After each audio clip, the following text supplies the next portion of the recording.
ABC 7 thanks to you, the #1 station in Southern California. Yeah.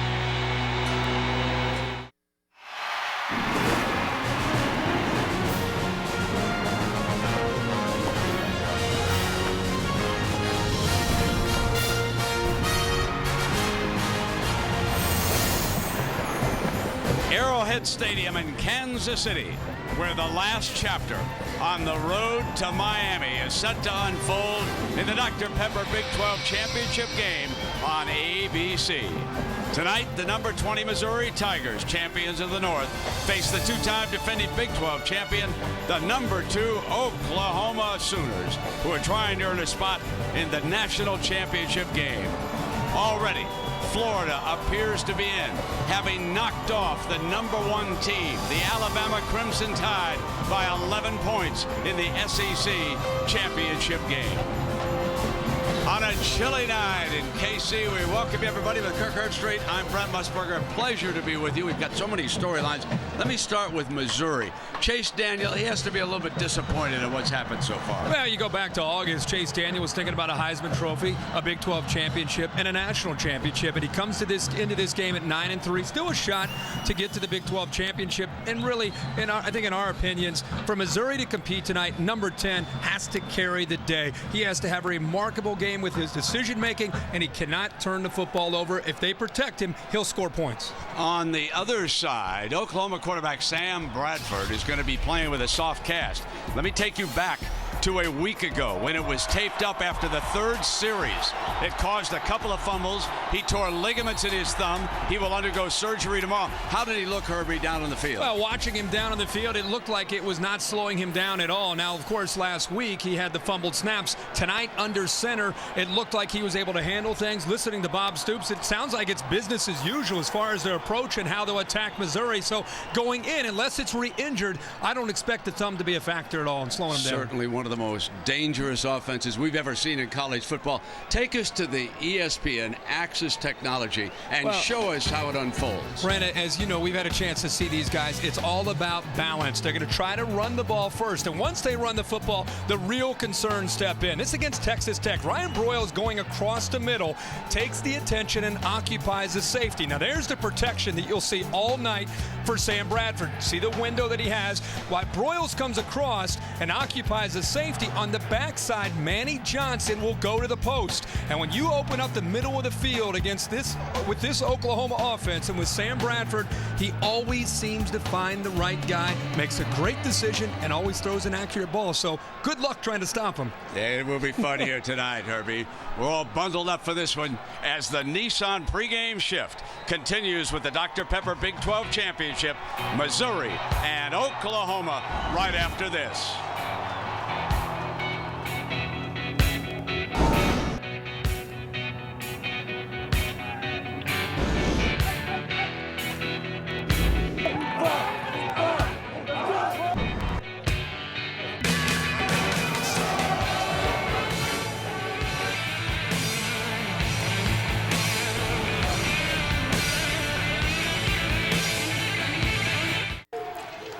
John, thank you very much. Well, for Missouri, a year ago, they were the hunted. They came in with a chance to earn a berth in the national championship game against Oklahoma, but they were taken down in San Antonio. Tonight, they come in determined.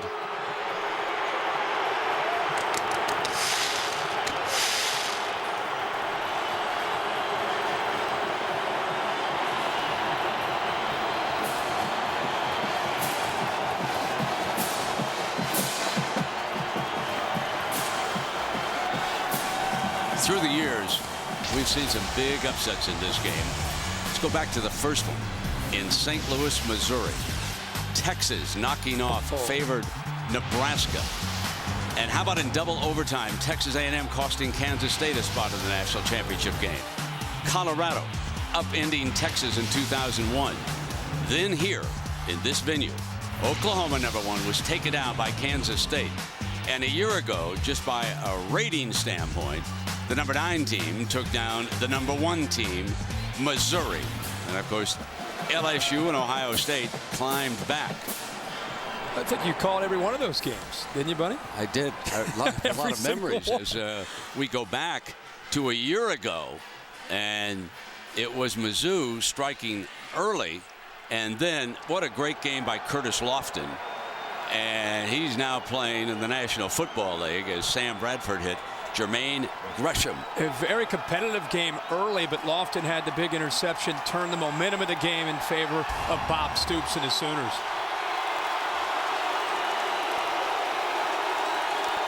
And the crowd awaits a team that has been heavily favored since they earned a spot in this game.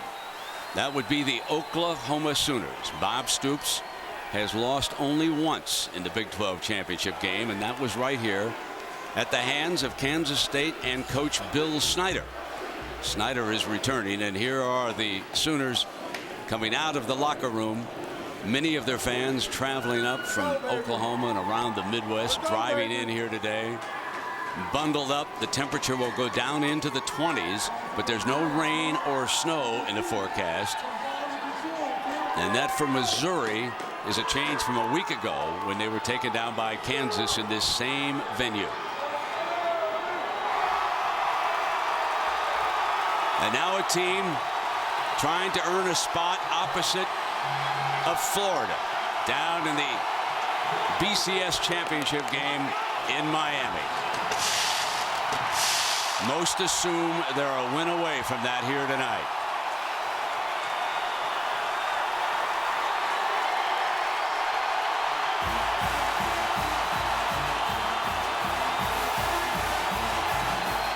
The 6th division title in 9 years. And as you can imagine, emotions are running high on both sidelines tonight. We knew we had something to prove. Everybody's been down on us and saying that we can't handle big games. They're probably playing the best football in the nation right now. Touchdown, Oklahoma. Unbelievable. Jermaine Gresham. We're no different than anyone else. They're not handing out the trophy until the end of the night. The thing is, we can play with those guys. We proved we can play with them last year. Or dives to the end zone. Touchdown, Missouri. Everything we've worked for is on the line this weekend. Being 11-1 will mean nothing if we go to Kansas City and lose. There's going to be adversity on Saturday, and it's the team that handles it the best. I think that's going to pull off the win. So Gary Pinkel on the far sideline, watching as the captains have moved to the center of the field, and referee Randy Crystal. Okay, guys, this is Tom Quick. He's the umpire. My name's Randy Crystal. I'm the referee. There's the coin. The helmet is heads. The helmet is heads.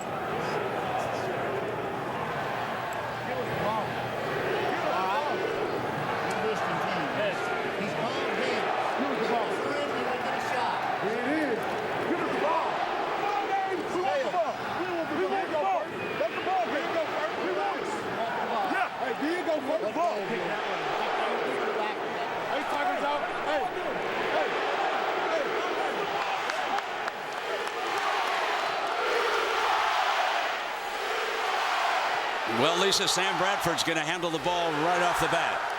That's right, Brennan. I spoke to the Oklahoma trainer about his thumb, and I was told that what's supporting it right now is a splint and some tape, and that's it. But apparently that's all he needs.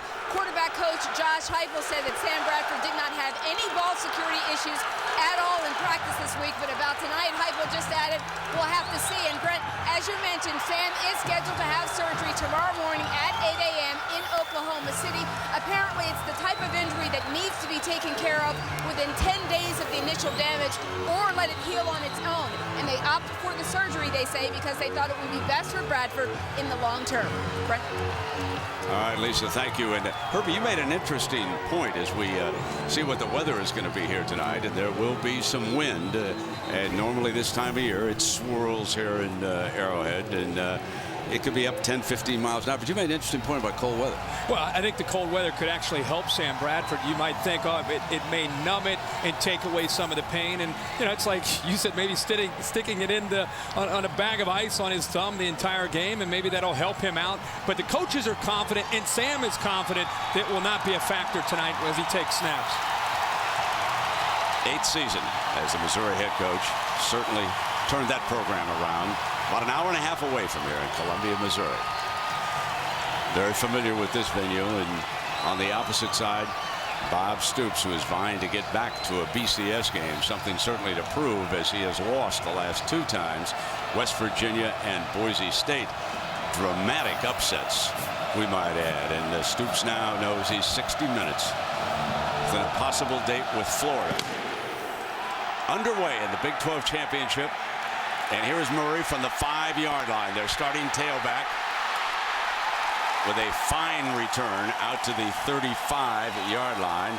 And Herbie, let's take a look at Oklahoma's impact players, brought to you by Dr. Pepper. This is one of the hottest offenses we have seen in the modern era of college football. It starts with DeMarco Murray and that big offensive line. They'll try to establish him to take the pressure off of Bradford. Joaquin Iglesias leads a very, very talented group of wide receivers. And don't forget about the big tight end, Jermaine Grisham. Had a huge game last week. Loves to make the big plays. 9 catches, 158 yards last week against Oklahoma State with a couple scores. Backfield is empty for the Sooners to start it out. Quick screen to Gresham on the outside, and he picks up about 3 yards before William Moore, the safety, makes the stop. So Sam Bradford, the all Big 12 quarterback, and certainly one of our Heisman finalists here tonight. Well, you see 46 touchdown passes on the year, playing with amazing poise, confidence, decision making, as good as you will see at this level in college football. Play fake to Brown, who's now the running back. Put it back in Gresham's hands, and there's the initial first down of the game. Tight end with an average of 16 yards a catch. A junior from Ardmore, Oklahoma, and we'll have a great showdown between 2 very talented tight ends here tonight. Chase Kaufman on that Missouri sideline is no slouch. First down and 10 now, Sooners. Kevin Wilson signaling a play down below. If you're not familiar with Oklahoma, it's tempo, tempo, tempo. They can go at a much faster pace, or they'll slow it down and double check like this. This is Brown, first carry from scrimmage, crosses midfield. Early in this game, for Missouri's defense, they've been doubted, they've been questioned. They gave up 40 points last week to Kansas in a rivalry game and a loss. A lot of people expect Oklahoma to score on nearly every possession. They're tired of hearing about it. They need to start fast. And there's that quick tempo. Ryan Broyles getting the edge. Everywhere you look, Herbie, there's so many weapons. This offense can score in a hurry, and you're right. You get so caught up in Sam Bradford, and you get caught up in the big tight end. But this tells you how quickly they can score. And the way Sam Bradford, he will spread the ball all around, and basically he will force the defense to pick their poison, whether it's running or throwing, based on the looks that Kevin Wilson is seeing from upstairs. Missouri without Bridges. Outstanding corner. True Vaughns has been out there. Jackson is now in. Big hole. Brown explodes to the 31-yard line, and it is 1st and 10 again. There's an adjustment from Kevin Wilson from upstairs. They went with a freeze call. They got the matchup that they like. Great blocking on the inside there. Trent Williams, the big right tackle, was able to get to the linebacker Witherspoon to give the crease that time for Chris Brown. Moses Madu is the 3rd running back. He's number 17. He's now slotted on the right side of the formation. 4-man rush. They are not getting to him against this big offensive line. And he goes back to Broyles for his 2nd reception game. I want to talk about this offensive line because the left tackle, Phil Lodehold, 6'8", a senior, 340 pounds, all Big 12. Next to him, all Big 12 guard is Duke Robinson. John Cooper's the all Big 12 center. And here they come again. Madu with his first carry for a 1st and 10, and they approach the red zone. So here is that offensive line. One of the best in the country, and perhaps the finest all-around athlete over there at right tackle, Trent Williams. And when Lodehold moves to Sunday football, Trent Williams will slide to the left side next year. Made a great point about the experience. 4 seniors and a junior up front gives him great stability, maturity, and that's why they're able to have such great balance and the ability to run or throw, along with Bradford and all the playmakers around him. Gresham and Brody Eldridge, both tight ends, on the field, and they're going to run a little toss play here, and Madu cuts daylight. A fresh set of legs. DeMarco Murray and Chris Brown were the workhorses for the last few weeks, and now it is the sophomore from Norman, Moses Madu. And look at the patience there. He set that up, and a huge block by Brody Eldridge, who's been very important to Oklahoma since he's been back healthy from the ankle. Now Brown banged as he returns to the lineup.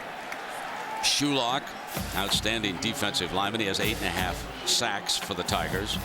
Makes that stop. He's number 38. The defensive line here is pretty good. Baston, Ziggy Hood, and Chavis, but they're up against an overwhelming offensive line here tonight. So the linebackers, Lambert, Christopher, and Sean Weatherspoon, all Big 12 Weatherspoon, they need to pick it up.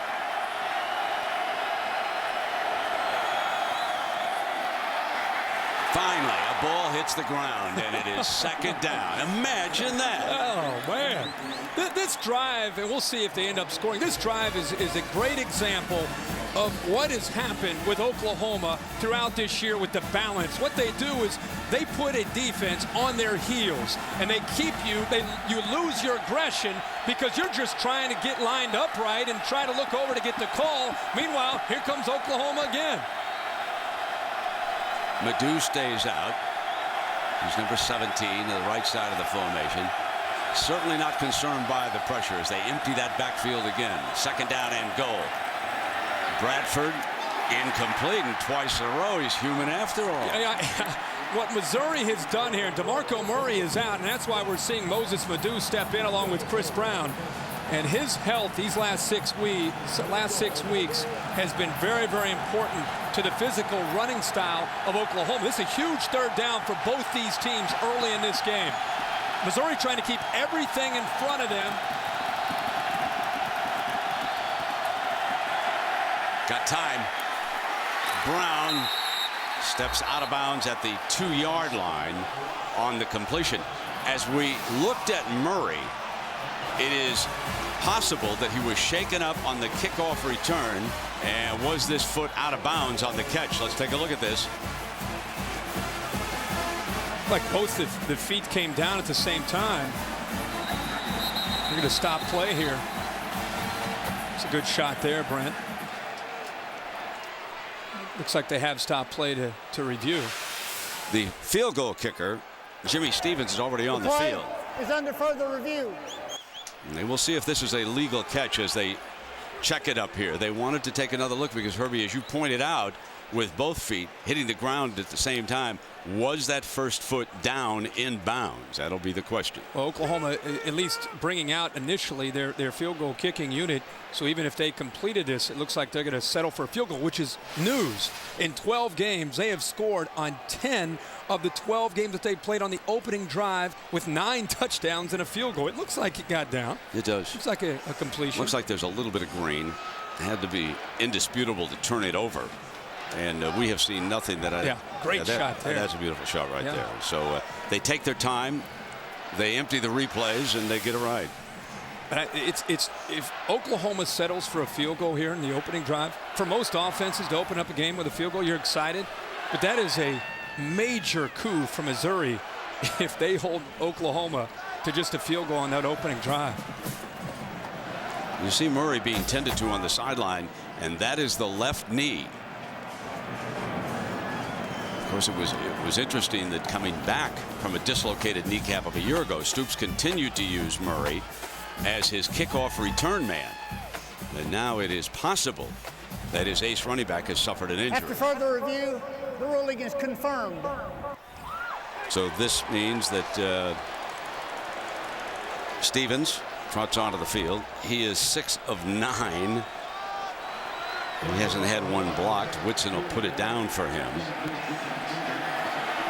This is a 20-yard field goal attempt, and like Herbie says, a story here, folks, if they only go out by 3 after that drive. Low, off the top, and good. Woo-hoo.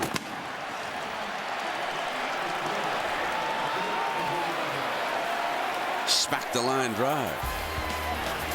He's not used to kicking a field goal this early in the game. Schooner's only going to come halfway out on that one. They're not going to take a full romp.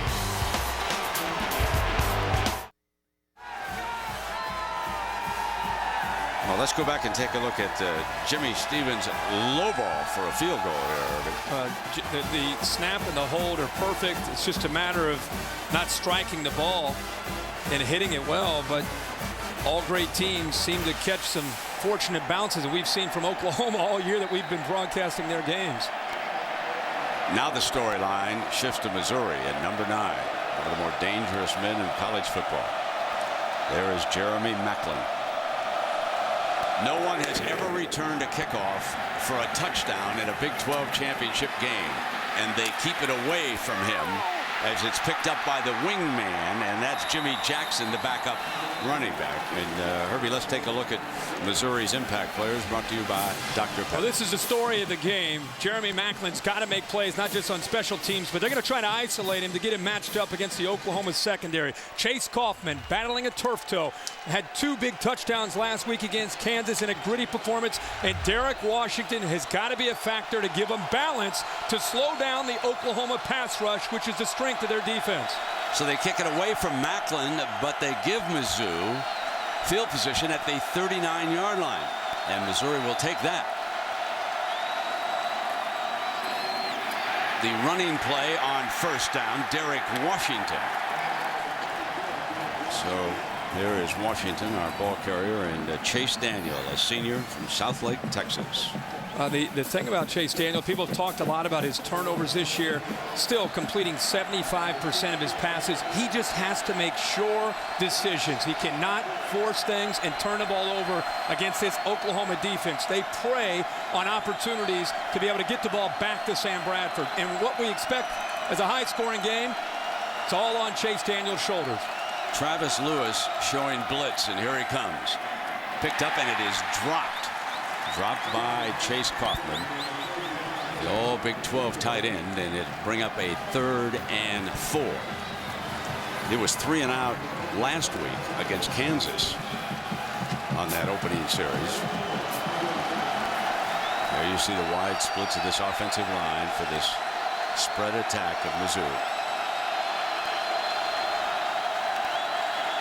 Doing more of the look over this week, they told us, to just make sure they have the right call. That's very rare for Chase Daniel in the Missouri offense.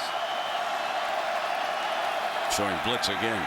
Linebackers come, throws for the first down, puts it in Maclin's hands, out of bounds, far side. And that's a good example of what Chase Daniel is looking to do. The freeze call, getting the look. They now realize there's going to be a blitz. They get the double teams where they need them, giving Chase Daniel enough time to get the ball out. And you'll see Chase Daniel, Missouri, 1.8 to 2.5 seconds. They want to get the ball out of his hands.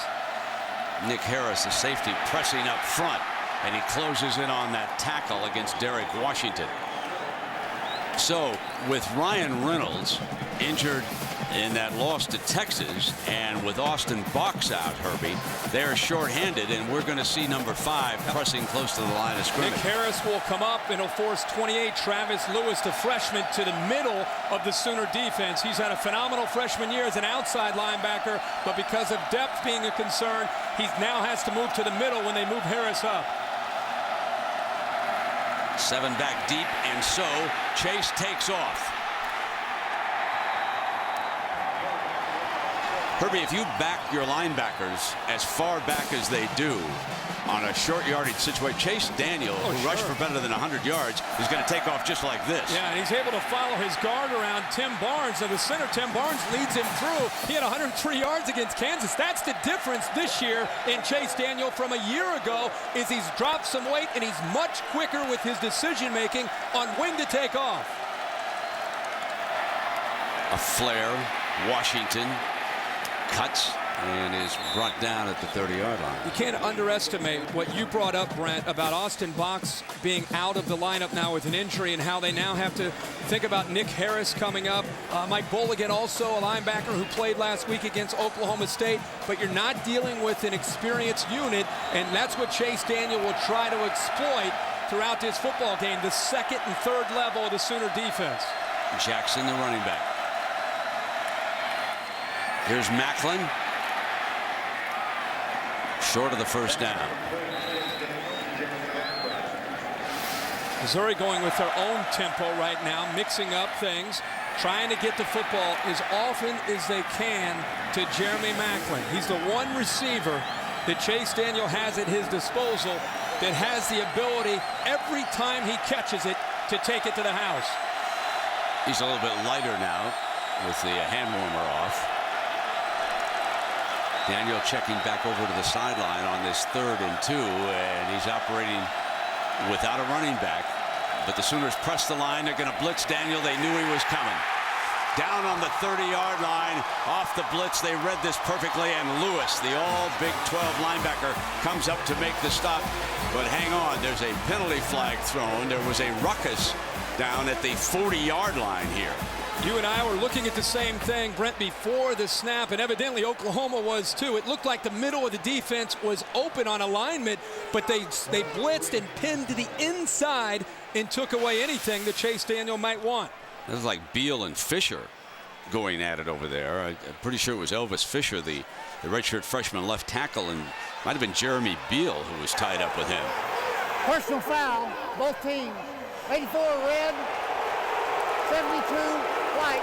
Let me check that. That was Frank Alexander who was there with Fisher. So it was 84 and not 44. And you're going to see some of this. You get careful to swing there. 2 swings by Alexander. Then it's just a melee. Those 2 players fortunate that they're not both thrown out of this football game. No love lost between these 2 teams. Jeff Wolford, and he will punt, but this time he'll attempt a 48-yard field goal. He can pooch punt, but he's a great field goal kicker. High enough. No good.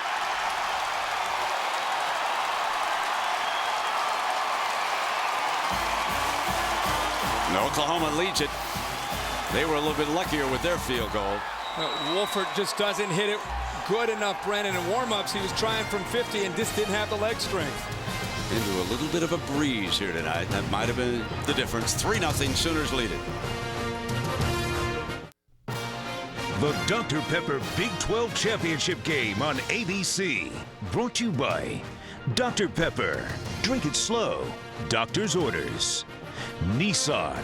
When you need it most, Nissan delivers. And Walt Disney Pictures' new comedy adventure Bedtime Stories in theaters Christmas Day. Rated PG. The fans enjoyed the Fan Fest outside. Thousands of them arrived here early. Tailgating, good place to stay warm. Met some of the heroes, the legends of the Big 12 that were honored here tonight. And there's that quick tempo offense again of Oklahoma. We can't even get the Fan Fest in. I know we can't. we got everything's moving quick tonight for the Sooners. 2nd down and 9 after Chris Brown's 1-yard run. Moore shows blitz on the outside, number 1. And they get to Bradford and can't bring him down, but a low pass incomplete. So they certainly influenced, and Bradford is suddenly struggling with the pass against this Missouri defense. And Matt Eberflus, the defensive coordinator, doing a lot of what we saw from last week, mixing up the looks and trying to get pressure. That time it was outstanding coverage downfield that allowed the pressure eventually to cave in on Bradford. That was Weatherspoon who took a shot at the football, number 12 flashing by. 3rd down and 9.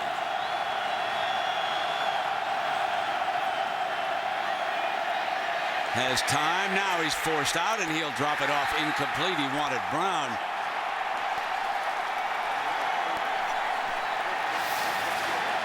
The linebackers get the depth here to take away the crossing routes, and another late flag, by the way, after the play. And look at the pressure. Nice job by Missouri. Very determined group right now, being able to get after Sam Bradford. But again, 2nd play in a row. They good coverage to allow the pressure to get there. Dead ball. Personal foul, offense, number 85. Be half the distance to the goal. 4th down. That's Broyles, a wide receiver. You know, Bradford started with 4 completions in a row, and now he has missed his last 4 or 5. And it's so important for this to be a competitive game for Missouri's defense to get a little bit of a swagger and to start fast, and they've done that. Mike Knoll punting against pressure. Bad punt. They pressed that. Great field position for Missouri. Now that was a low snap that time. Now let's go back to the kickoff return that started this game. Here is DeMarco Murray, and Vons comes up, and Herbie appeared to inadvertently hit him with the helmet right on the left knee. Let's see if that is indeed the case here. Actually, it was over on the right knee. Let me correct myself. Levin goes down. Vons goes down to make a clean tackle, and it's just unfortunate that DeMarco Murray's knee is injured, and he's on the sideline in this football game. Now it is Holmes. And Chase will have to throw it away. So here is DeMarco Murray. He missed 3 games last season with a dislocated kneecap, and it took him a while this season before he felt comfortable running. He did not run hard at the beginning of the year. The doctors assured him that was going to be all right, and over the last 3 games, Herbie, we've seen him run like the power running back that he was. I think he needed to gain confidence in it, and they said he's been practicing better and just believing in it more. In the last 6 weeks, he's been one of the premier backs in college football. On 2nd and 10, Washington is eaten up on the run. Again, the Sooners are smelling out that run. Lewis and Harris come up quickly.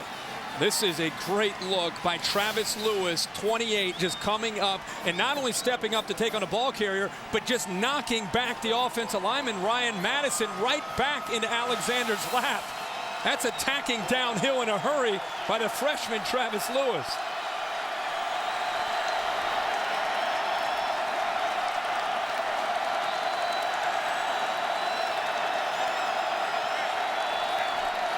Now Brent Venables with 3 down linemen.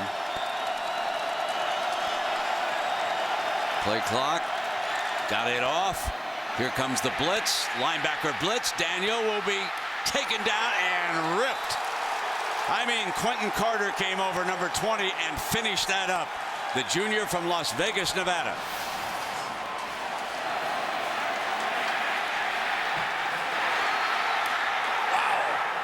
A huge hit by Carter, who is playing in this game with Nick Harris stepping up. That is a big-time hit and a tone setter for this Sooner defense.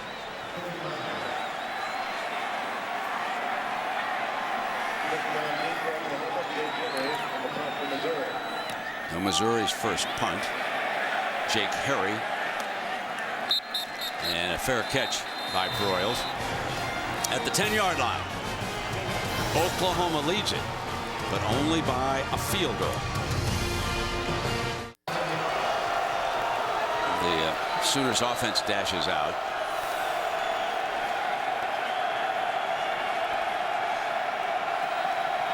Brown, the running back, off to his left. He has replaced Murray. He gets the call. Tried to get the corner and picked up about 7 yards. And just moments ago, DeMarco Murray headed back to the Oklahoma locker room. Now, even though he took that helmet on the right knee, Herbie, there's no question, it is the left knee that has troubled him. So Stoops, who uses his best running back to return kickoffs, sometimes you don't see that in the National Football League. They don't want to risk those guys returning kicks. And battling is Quentin Chaney down that far sideline. Missouri's defense, its first few series, the corners are back, trying to keep this explosive offense in front of them. It's almost as if they're willing to give up the 4-yard and 8-yard and 7-yard gain, and then they hope to make a play deep in their own red zone. Before the snap. The play is under further review. So they stopped it before there was a snap. There's something about that play that they want to take another look at. So Randy Crystal's over to the sideline. I think the ball came out of Chaney's hands late. I don't know if it's about the spot of the football. After he makes the catch, the ball comes up into the air. William Moore trying to battle for it. Just trying to find the proper spot of where this ball should be placed. Exactly.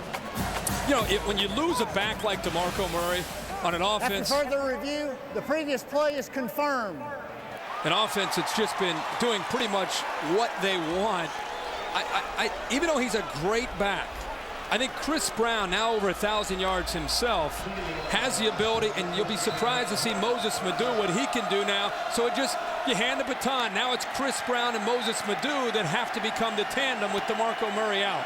But you would agree that Murray is a little more explosive. In the open field, he's more dangerous. The big playability is now lost with this offense as far as the running game.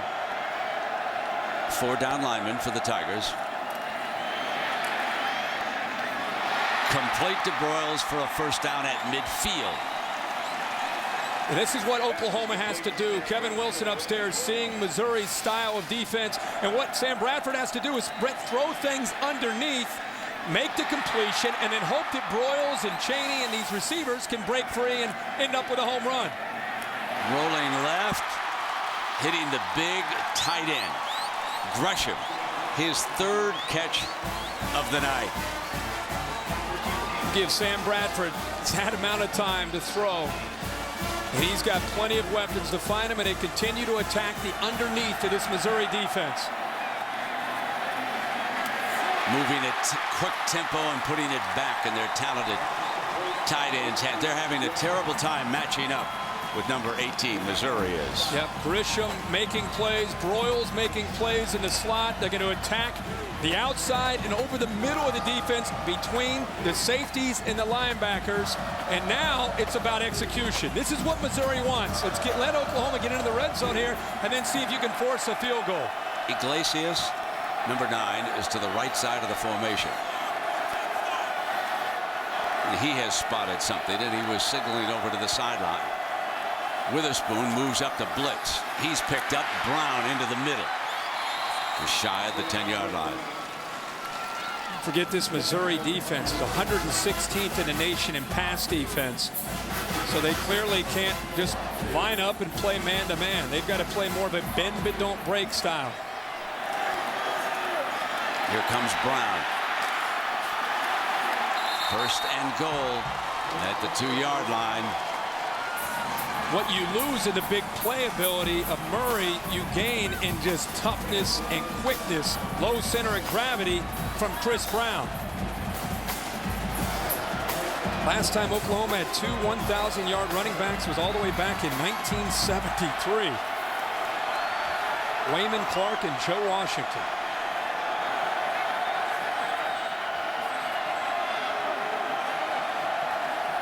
First and goal, handoff to Brown. Touchdown, Oklahoma. Chris Brown scores the game's first touchdown, filling in for the injured DeMarco Murray. And that is his 18th rushing touchdown of the year. He has gone over 1,000 yards already in this game. The junior from Alexandria, Louisiana. That was Sam Bradford and Chris Brown on that drive. Brown carrying the ball 4 times alone on that drive, and each time picking up huge chunks of yardage as Oklahoma gets things back in order after being a little bit off balance there in the first few drives. Stevens adds the extra point. The Sooners finally acting like Sooners. Lead it by 10.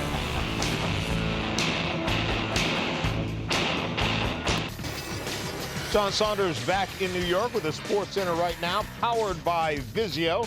SEC Championship goes to Florida. Jeff Demps gives them the lead here, 24-20. They go on to win it 31-20. So we're going to be playing for the national championship game. ACC, Orion Martin picks up his fumble and takes it in for a touchdown as Virginia Tech wins the ACC for the 2nd straight year, beating Boston College.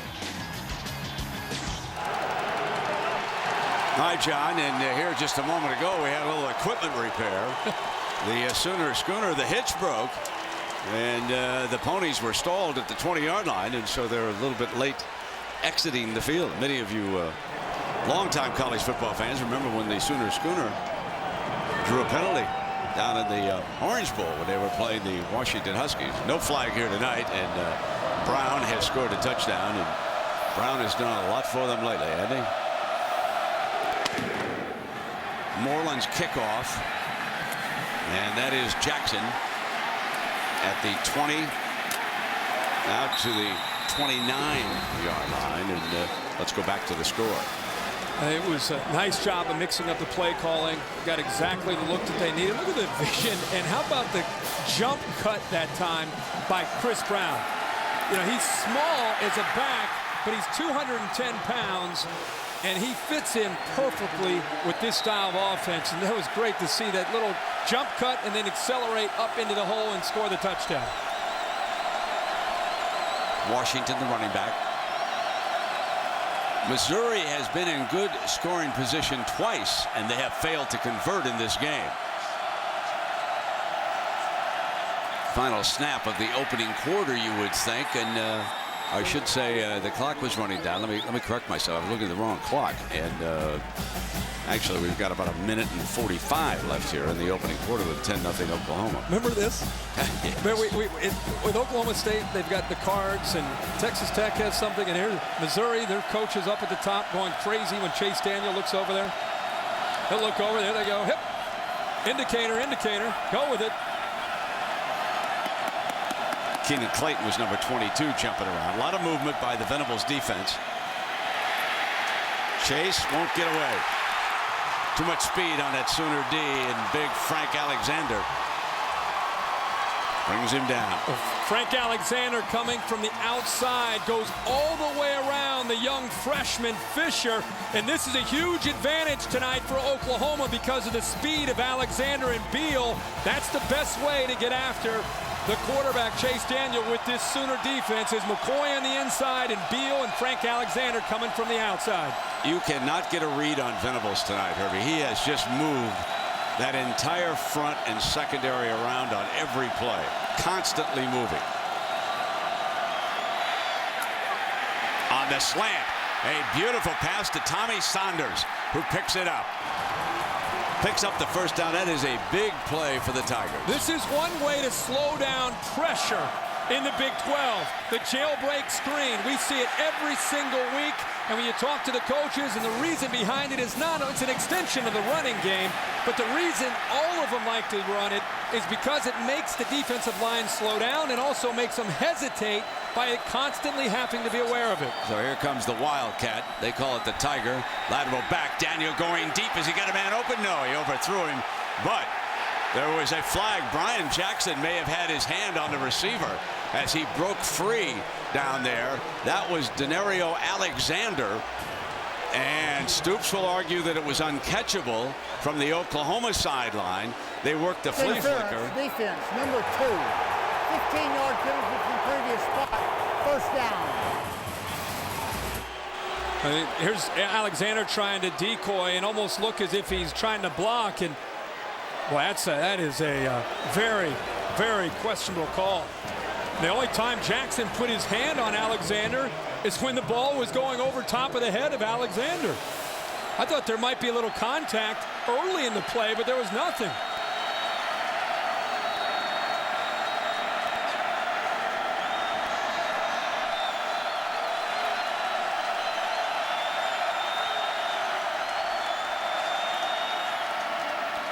Pump fake. McDaniel can't find anybody open. He's going to have to whistle this one incomplete. Nick Harris was a safety over there on that sideline. And that's where Chase Daniel has to be careful. 13 interceptions on the year. He's such a competitor.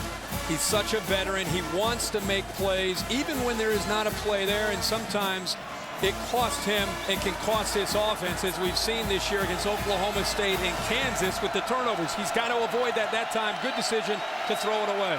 Devin Moore is the running back. He's alongside Chase.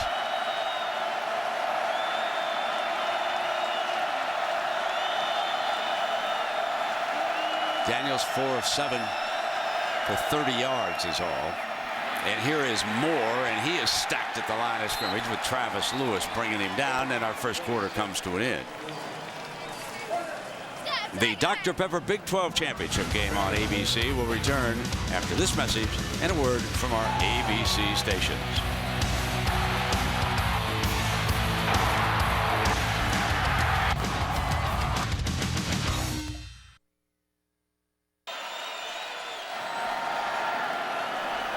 Well, for the 7th straight year, one team was shut out in the first quarter of the Big 12 championship game. The team that didn't score in the first quarter has come back to win twice, including Oklahoma a year ago. They trailed Missouri in San Antonio by a field goal. But here, as we hit the top of the hour, the Sooners lead Missouri 10-0. It is a 3rd and 9 for Mizzou. Backing and battling for the 1st and 10 is Tommy Saunders. Constant movement, constant pressure from Oklahoma. They're doing a good job of disguising. This time Missouri picks it up. Actually, Chase Daniel makes an audible, adjusts the protection up front, makes a good throw and finds the matchup that he wants, and they get a 1st down. Now they're moving deeper into Oklahoma territory. Macklin coming around on the end around, and he's run out of bounds after a gain of about 2 yards. You saw Harris, the safety over there. They'll keep an eye on number 9 all game long. The battle up front, the line of scrimmage, once again, as we've called the Sooners now for 3 straight weeks, is being dominated in the first quarter by the Sooner defensive line and by the scheme of Brent Venables. Missouri struggling up front to figure out where the pressure is coming from, and Missouri cannot run the football at all to try to slow down the pressure. Austin English is back on the field.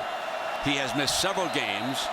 He was injured late, and number 33 has been on the field for the Sooners. Timeout, Oklahoma.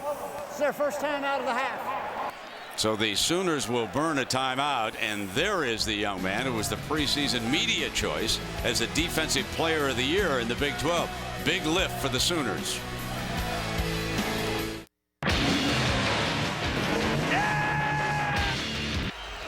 This ESPN telecast available in high definition on ABC HD.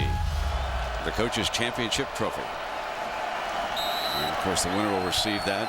Florida looks like one of the teams that'll play for the big prize down in Miami. Oklahoma certainly hopes to join them. I know the Texas fellas and their fans are sitting here hoping that Chase Daniel can finish this off and give their horns a boost. Here comes a linebacker blitz. Chase stands tall.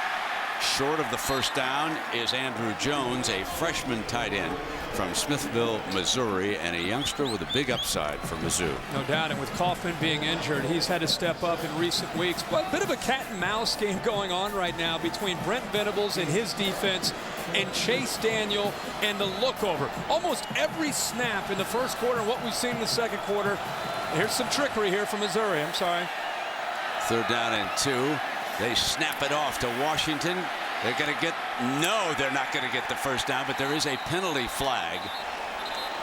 That formation may have incurred a penalty.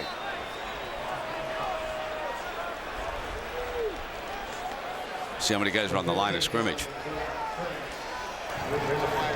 Illegal formation, offense, not enough players on the line of scrimmage. Well, they tried to go as fast as they could to try to catch Oklahoma off guard with one of those crazy formations that Missouri is known for with Gary Pinkel. And he's trying to figure, he just wants to know the call. He wants to know why it was, who wasn't on the line of scrimmage. But my point was, this whole game we've seen Brent Venables, they'll show a blitz. So as Chase Daniel will look over to his offensive coordinator to get the call, they think it's a certain look, and then he starts to snap, and then Oklahoma will get into a completely different defense. This is 3rd and 7. See that Chase needs to reach the 20-yard line.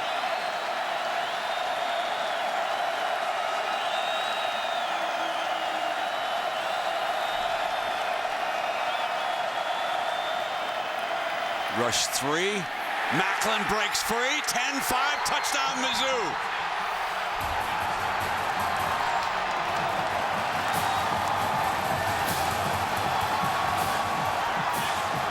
The middle is the highway to the end zone for Missouri. A 27-yard touchdown. Daniel to Macklin on 3rd down and 7.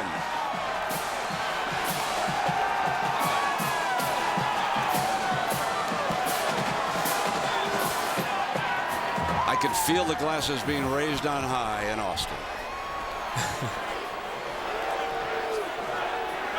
That was a 3rd down, not just a touchdown, but a 3rd down conversion against an Oklahoma defense. Non-contact foul, number 84.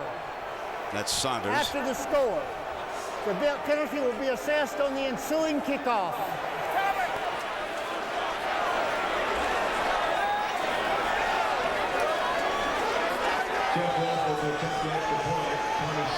I'll get back and hold for the extra point.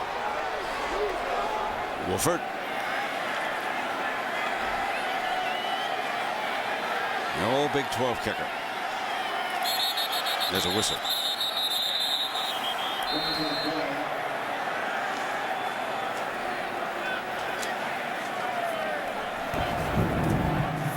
Dead ball, false start. Offense, number 93, 5-yard penalty, try. Well, when you're facing an offense and a team that's outscored their opponent 215-30 coming into this game in the first quarter, the fact you're still in this game is huge. But the opening to the middle, and there's the acceleration from Jeremy Macklin. He makes the catch and then leaves Travis Lewis, the linebacker, behind. Penalty on Rosano. He's one of the defensive linemen working over here on the kicking team, and Wolford not bothered by that penalty. Tacks it up. Missouri on the board. Macklin, one of the most dangerous receivers in the country. 12 touchdowns receiving. You're watching the Dr. Pepper Big 12 Championship game. The Dr. Pepper Big 12 Championship game on ABC. Brought to you by Dr. Pepper. Drink it slow. Doctor's orders. Aflac. Ask about it at work. And the all-new Dodge Ram. Never back down from a challenge. Well, Missouri will be kicking off from their 15-yard line because as the touchdown was being scored, Tommy Saunders came in behind safety Lindy Holmes, sort of brushed him with his shoulder, then said something, and the back judge picked it up. That's what the penalty was for. Now Chris Brown and Iglesias go back deep, and the Sooners could have excellent field position as a result of that penalty on the touchdown. Iglesias from the 20-yard line. Close to midfield. Lisa, what's the latest down below on DeMarco Murray? Well, Brent, DeMarco Murray came out of the locker room about 10 minutes ago. He's now back on the sidelines. I was able to ask him if he was coming back into this game, and he just shook his head no. I also asked him if it's the same knee that he dislocated, and he also shook his head no. So it is the left knee, the different knee that he dislocated. But again, he will not be back in this game, Brent. Oh, what a tough loss. That was the opening kickoff. In case you're just joining us, that Murray, an outstanding running back, was injured on. So Moses Madu is getting some reps along with Chris Brown. Missouri back to within 3. Quick strike dropped. Manuel Johnson. And it'll be second down. Manuel, of course, suffered a major elbow injury against Kansas. Ball thrown on the money there, and I think Manny Johnson, coming into the middle of that defense, felt some of the pressure coming towards him from the safeties and short-armed his attempt there to come in with that pass. Second down and 10 for Bradford, who is 9 of 14 here tonight.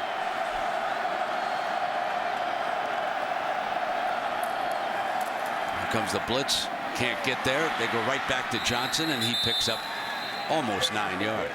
Now, when you're going to play your corners off 10 to 12 yards against Sam Bradford on 2nd and 10, he's just going to take the easy throw to his receivers on the outside. And it's a quick 8 or 9 yard gain. And if they break a tackle, they get upfield for more yards. You've got to pressure them up front at the wide receiver. Brown back in as the running back.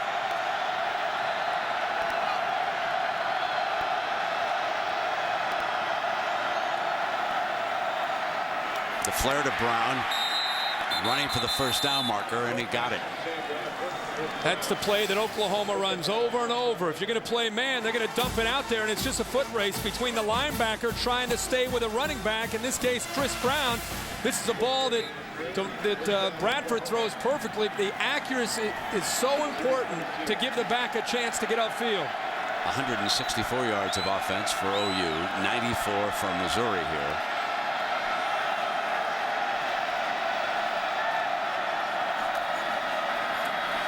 Rush 5 can't get there. Bradford goes deep, deflected, incomplete, and that was fine coverage that time by Carl Geddes. Geddes jumps this route, Brent, on Manuel Johnson, takes a chance, and comes up with a huge play. Inside cut there by Manny Johnson. Downfield for the first time in a number of plays by Oklahoma. Doesn't catch Geddes off guard. In fact, he gets up and gets a hand on the ball to knock it out of there. 2nd and 10. Bradford fires middle, first down, and there's Gresham again, the tight end. With a late hit. Gresham picking up where he left off last week in Stillwater. Off to a great start in this football game. Missouri leaving huge windows underneath on this defense right now, making it easy for Bradford. Dead ball, personal foul, 13 defense. Half the distance to the goal, first down. That's Jackson, the redshirt, the true freshman out of Mansfield, Texas. That is the 5th catch of the game for Gresham. And it puts the Sooners in the red zone at the 14-yard line. Here comes Brown on a cut. And he's at the 10. When they bring in the big tight end, Brody Eldridge, along with Jermaine Gresham, they have an ability to just pound you and also can flex out. Eldridge right now in there. They usually like to run behind him. The Clapp is lined up as the fullback, and he will lead Brown.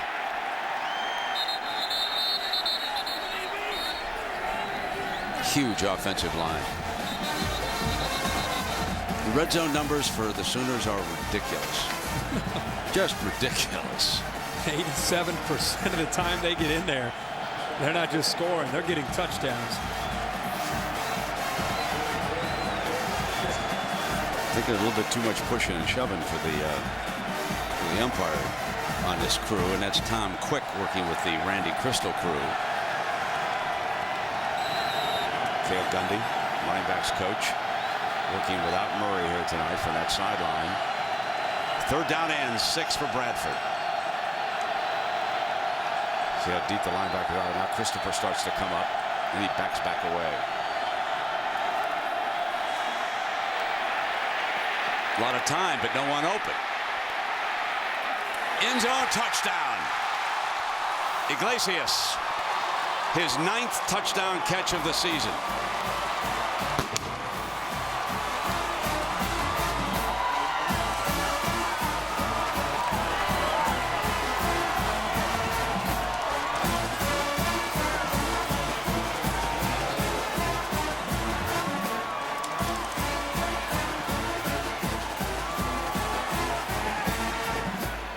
This offense is usually so efficient, we don't always get a chance to see Sam Bradford and his ability to improvise, that time buying enough time and making it so tough on Missouri to stay with the talented group of receivers. He finds his open man.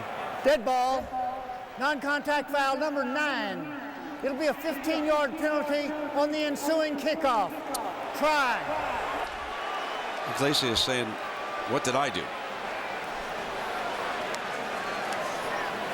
Whatever he did, Stoops is not happy about it. I think he had a few words for True Vaughns, who he beat on the play. I think he might have let him know about it after the touchdown.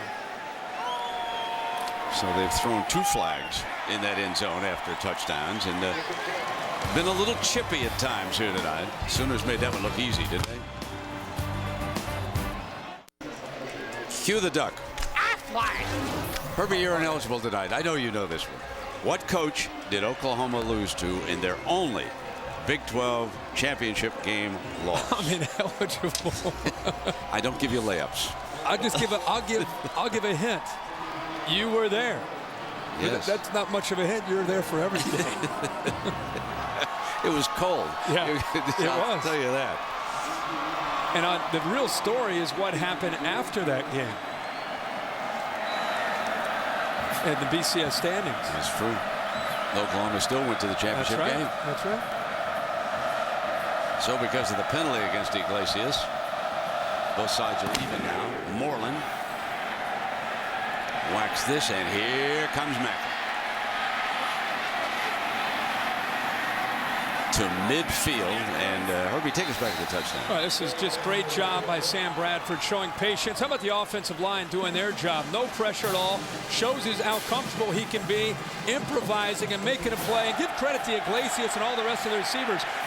Initially, they wanted to try to get the first down, and then he realizes his quarterback's in trouble, and he works with him. And at the end there, he goes back to True Vaughn's number 11 to let him know, and that's why the 15-yard penalty, and that's why Missouri now has the ball in plus territory. Sooners going to call a timeout here. A little confusion.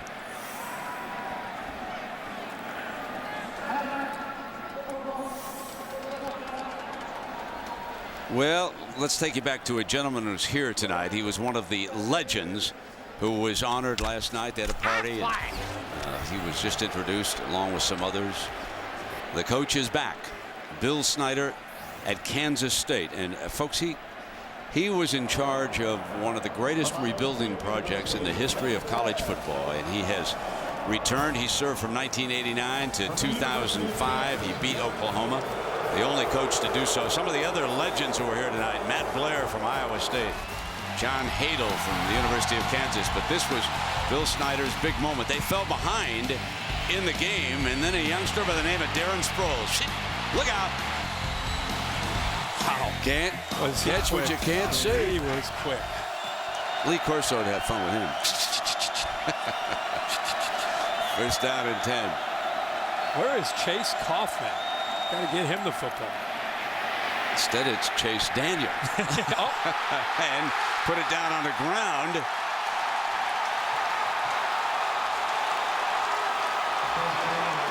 Looks like there's some confusion, but it will go back to the Sooners. And Chase Daniel, boy, when he has struggled this year, it's been turning the football over. He's just trying to make a play, and it's him and Nick Harris. He goes down. They're probably going to take a look at that to see if his back touched before the ball came out.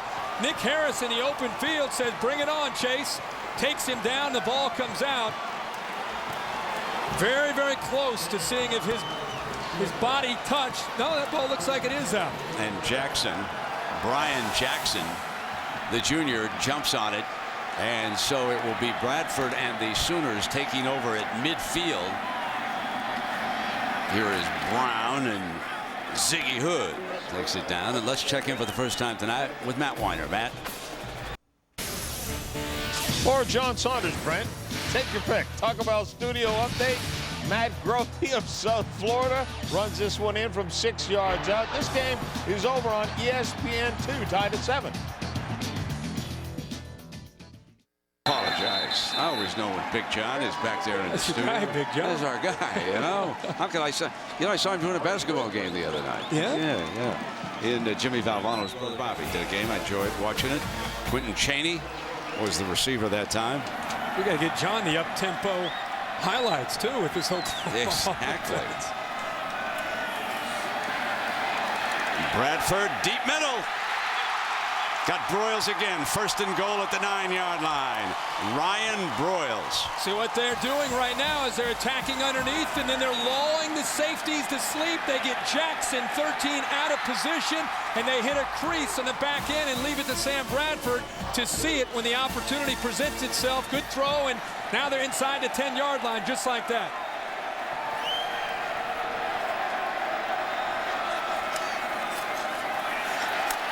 Running Brown. He's down to the 6-yard line before he's brought down by Geddes. This is where Oklahoma is as good as anybody in the country. When they have an opponent on the ropes, they go for the jugular. They don't let off the gas. They continue to go after you, and they attack, and they usually knock teams out of the game when they get these kind of opportunities. Kevin Wilson, as an offensive coordinator, doesn't worry about the score, and he has a great feel for when to attack when they get these big breaks of momentum.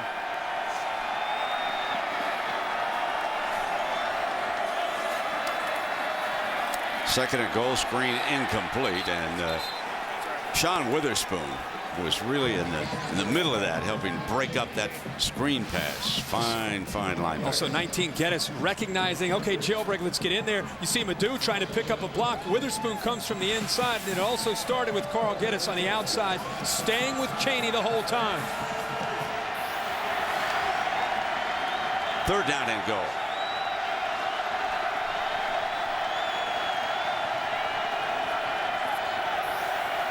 Huge play in this game. Even orange thrown on the field. They did not hear a whistle, though. Touchdown, Iglesias. 2 touchdowns tonight for Joaquin Iglesias, the senior from Killeen, Texas. And this time he went after a teammate and not an opponent. Yeah, and that time, that's kind of what you expect to see from Bradford in this offense. Even though he had to step up and over to the right here in the pocket, he still has the time there. And his receiver, Iglesias, does a good job of sitting in the hole. No fan should ever throw anything on a playing field, but it was rather symbolic as the Sooners got a little step closer to Miami at the national championship game. Jimmy Stevens adds the extra point, and the scoring machine's at it again. Oh yes, there are indeed any number of Texas banners and signs here tonight. And of course, for Longhorns, you feel for them a little bit, because for Herbie, they look out and they said, now wait a minute, we beat both Oklahoma and Missouri, but consolation prize, Fiesta Bowl, and Herbie's Buckeyes of Ohio State perhaps headed your way. We shall see. A long way to go here tonight. Fielded at the 9-yard line by Macklin. Macklin spinning to the side, and he is wrapped up. Herbie, let's take a look at the Pacific Life game summary. We've talked about quarterbacks all year long in the Big 12. That's right. Sam Bradford off to a pretty good start here. 16-23, 178. The most important thing, couple touchdowns. Now, Chase Daniel, the numbers aren't great, but what doesn't show up there was that fumble on the last series with great field position, and down by 10, a chance to maybe cut it to 3 or possibly cut it to 7. And they turn the ball over, and the Sooners go right back down and go up by 17.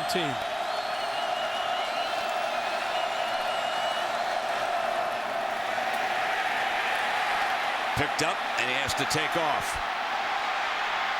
And a 1st down run for number 10. Let's check it down below with Lisa. Well, Brent, after Chase Daniel fumbled the ball, he was over here on the sideline, pacing up and down, telling his team we're still in it, clapping, trying to keep them motivated. You know how close he and Texas quarterback Colt McCoy are. They've been texting all week, and I spoke to Colt earlier, and he said the main thing that I told Chase is that you've got to make sure that your team, no matter what the score, they've got to believe that they're in it. Brent? Yeah, and it's getting tough, 24-7. After they closed back, the Sooners have scored twice, one following a Chase Daniel turnover. Derek Washington, the running back, and Lewis, that outstanding all Big 12 linebacker, Herbie, making another play. He's been all over the field. You know, when you're playing an offense that's gone 4 straight games, it's scoring over 60 points a game, and it looks like they're on their way maybe to the 5th straight game of 60 points, which has never been done in college football. You cannot afford to dig yourselves a 17-point deficit with 8 minutes to go before the half and expect to compete in this game. Jackson's the corner at the bottom of your screen. Holmes on a safety blitz. They go deep, incomplete. Michael Egnew, a freshman from Plainview, Texas. Number 82 was the intended target. 6'6", 215 pounds, and a young tight end. See what Oklahoma's defense has been able to do tonight to Chase Daniel, and again, give Brent Venables an attacking defensive coordinator, but the variety of looks tonight and the confusion up front by Missouri and the way they've been able to get after Chase Daniel has had a lot to do with their success tonight. Another 3rd and long situation. Timeout, Chase. They had 3 down, 8 back. Time running down. Chase Daniel likes to burn a timeout here as he faces a 3rd and 8 when you come back. Oh, I love it. We welcome you back, Arrowhead Stadium. On a cold but clear Saturday night here for the Big 12 Championship. Little breeze blowing. A week ago, Kansas and Missouri, they had rain, snow, Field was a quagmire, but they restored it very well here this week. This, of course, the home field of the Kansas City Chiefs. 3rd down and 8 for Chase Daniels. Needs one here with 7:44 left in the first half. Couldn't find an open receiver. Throws it away. They showed that they were going to rush 3. And as the ball is snapped, again, they're bringing pressure with Travis Lewis, the linebacker. And it's not that they're always getting to him, but it's just they're either mixing up great coverage with pressure or they bring the pressure. It's just a constant movement, constant game with Venables against this Missouri offense and the big splits that they have up front. This time it will be Wolford punting. Broyles trying to get it on the ground fast. Broyles fields it on the line at the 12-yard line. And he'll be thrown down inside the 10. Good Monday night game coming up on ESPN, folks. This may have gotten away from you, but the Buccaneers and the Panthers are both playing very well in the NFC South. I believe both are 9-3. Whoa. Monday at 8:30 p.m. And, of course, that's a division lead at stake. And coverage begins at 7 Eastern. So that's one worth tuning in with Mike Tirico and the gang, Herbie. I think that'd be a heck of a football game. Always love to watch the Monday night game. Absolutely. Good. Always good atmosphere. Your twins? Your twin boys like to watch that? Yeah, I let them stab. You let them stab a little bit? Stab a little bit. Watch that. They're gamers. They'll give it a quarter or so. Here's Brown now for a first down. In case you just joined us, DeMarco Murray telling Lisa Salters he will not return after suffering a knee injury on the opening kickoff of this game. Another 1,000-yard runner, Chris Brown, has picked it up. And so there with the 2,000-yard rushers, and then on this second and short. I thought you might know Joe Washington, and I knew Joe Washington because of his days in the pros. I remember him a bit as a Sooner. But how about Wayman Clark? Wayman Clark? Yep. Going back to 73. Way back to the 70s with those guys. So many, you know, I thought that might be your Affleck tonight. That's why I studied up. I thought you were going to say. You had to travel from Atlanta, fell for you, gave you a layup, my friend. You know, I know it was a tough one. There's a penalty flag coming down.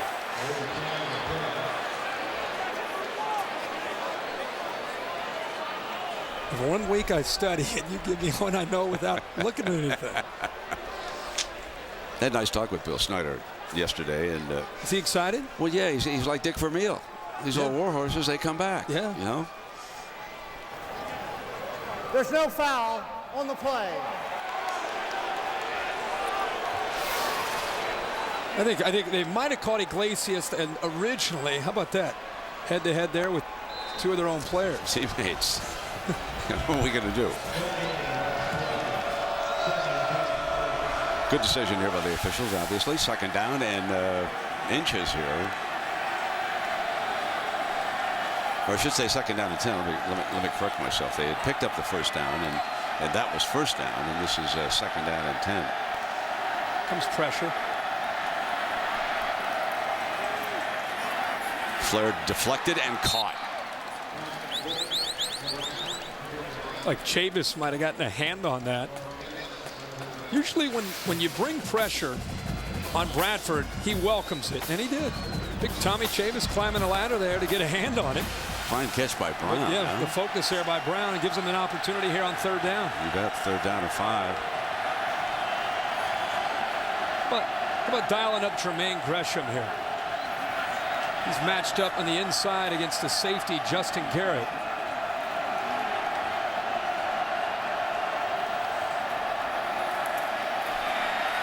Back to the middle. Coming across was Iglesias. Picking up the first down with Geddes making the tackle. In man coverage, you've got to continue. Instead of sitting in the hole, you've got to continue to work across the field. And that's where the timing, the relationship between a quarterback and his receiver always comes into play. And Bradford's fortunate to have a lot on his group of receivers and tight ends that he always seems to be in rhythm. Bradford all day. Iglesias again. And we can't say enough about that offensive line, that huge front wall of the Sooners. I got a kick out of your friend Tim Tebow. He was saying that he can't wait to play against some of the defenses in the Big 12. If it comes up Oklahoma, it's going to be kind of interesting. It sure will be. It's starting to look like that's where this game is going. Moses Madu. And that will be a clash of the Titans, two explosive offenses if it ends up being an Oklahoma-Florida matchup in the national title down in Miami.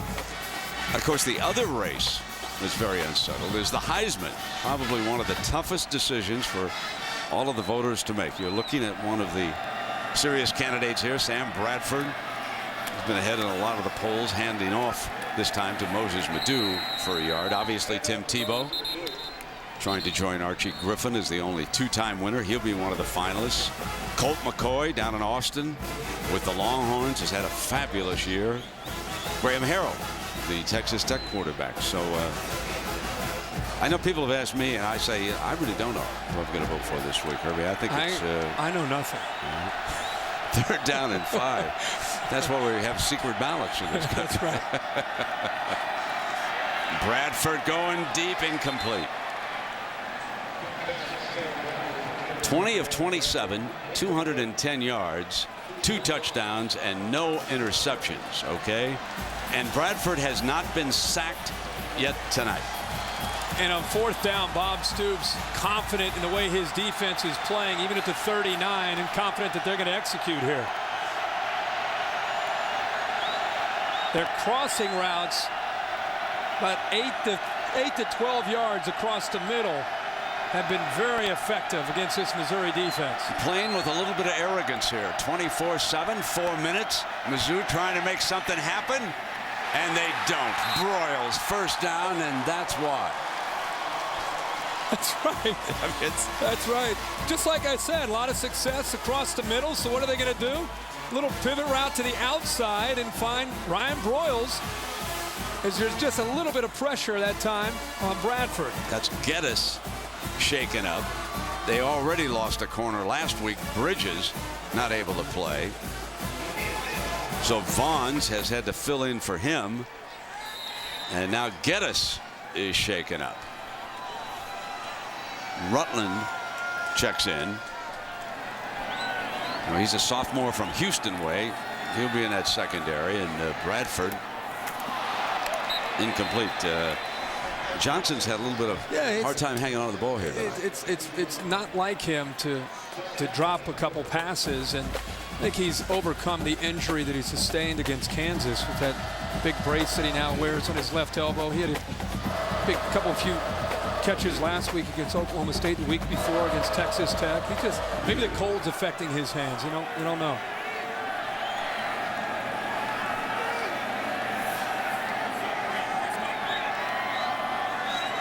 That's Rick's number 4 coming up to the line of scrimmage, and Brown somehow picks his way to the 25-yard line, bringing the clock down with this drive.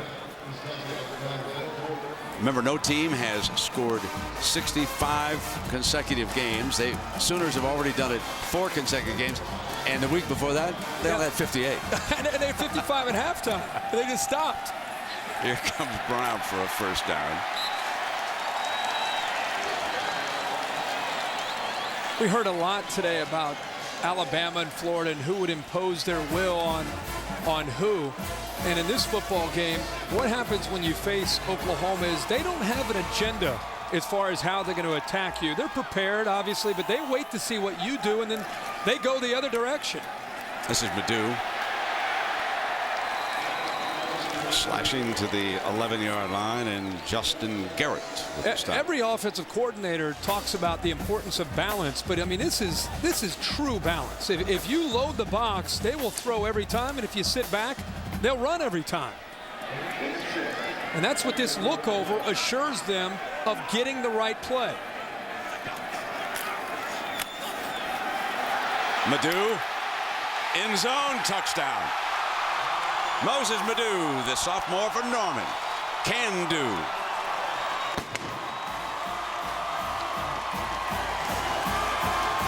Great job again by this big offensive line at 34. Matt Clapp, good block, kicks out, and look at the hole. And then Madu showing some toughness in his own right, shedding a couple tacklers and going into the end zone. Let's tell our good friend Mac Brown to get out some Buckeye tape. Yeah, you're right about that. We're going to have some good BCS bowl games. You good matchups now. You better believe it. Big time games. Stevens, I know one you're looking forward to. USC, I can't Penn wait. State, Woo! Rose Bowl, Pasadena. Cannot wait. Well, that is 4, Herbie. 4 consecutive touchdowns for Oklahoma. If you look back at some of the images, of course, this is the one that Texas can't get over watching this game here tonight. 45-35 in Dallas. A Red River rivalry, folks. That'll be a shootout again next year. Texas Tech, of course, shocking Texas. And so the Sooners pointed out, wait a minute, you can't eliminate Texas Tech. And then leaping up to number 2. What a Sam Bradford up over the head of the Oklahoma State Cowboys. And coming up after the game, the live trophy ceremony on Big12Sports.com. Big12Sports.com. What a year the conference has had. I want to take you back to, I think, one of the great moments. And this was Sam Bradford going up in the air. He was already injured. And this is a still photo in the Oklahoman. Look at this shot. He was already had tape on his hand. The Heisman upside down. And we want to thank Chris Landsberger of the Oklahoman. And he enabled us to get our hands on that still photo. It was in the Sunday paper when I left town. I just thought it was a spectacular photograph. Fielded on the hop by the short man. And so Jackson brings it out. And let's see, Missouri here, Herbie, with 2:28 to work with. Coming up on the Capital One halftime, John Saunders will have the gang. Craig James, Doug Flutie, they'll have all the day's action. I'm sure they've got some opinions on who we're going to see in the BCS Bowls and what was a de facto national semifinal between Florida and Alabama. Alabama, the #1 team in the nation, picked off by Florida. Florida was number 4 in the BCS. I know they were number 2 in the AP poll. Dropped off underneath. And the tackle is made by Clayton on Tommy Saunders. This is the mark of great teams. And I talked about the offense. When they have that chance to capitalize on a great moment, they do it.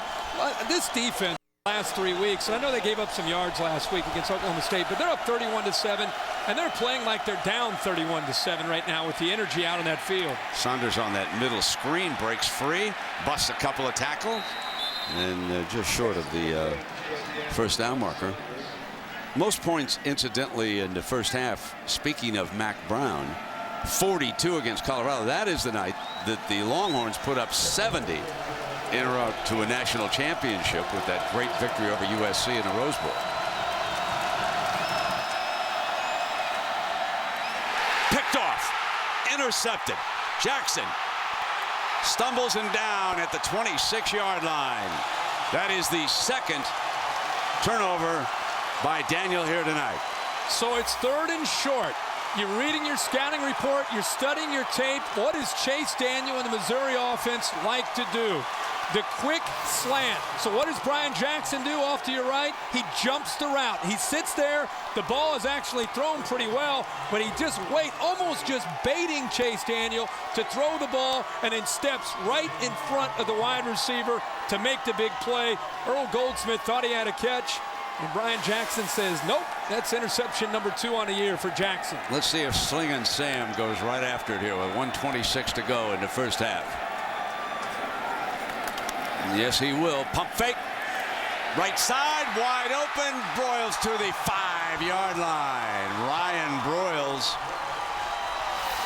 Everybody wants to know what kind of arm strength does Sam Bradford have. He's always so efficient.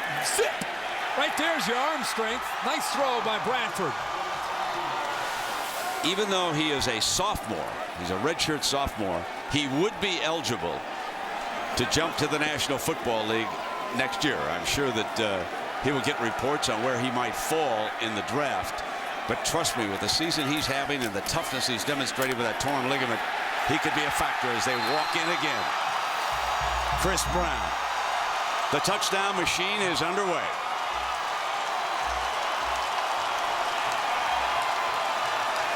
Then we just talk about how they kind of step on you when they got you down. Oh, yeah, they don't. They do not back off. No, where's your neck? Yeah, they're going right after you.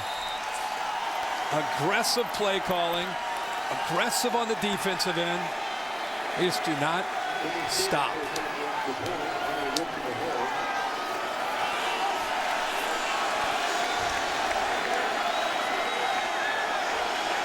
Oh, Stevens tacks on the extra point. Big play by Broyles, throw by Bradford, and then look at the blocking on the left side. Gresham getting in there, the big fella Phil Lodeholt, Matt Clapp. They're just pushing Missouri around, and Chris Brown walks into the end zone. We're being serenaded up here. A couple of miles closer to Miami. Yeah. The Oklahoma fans, I don't understand next to you. I mean, you said that head-to-head deal without no. Yeah, me and everybody else.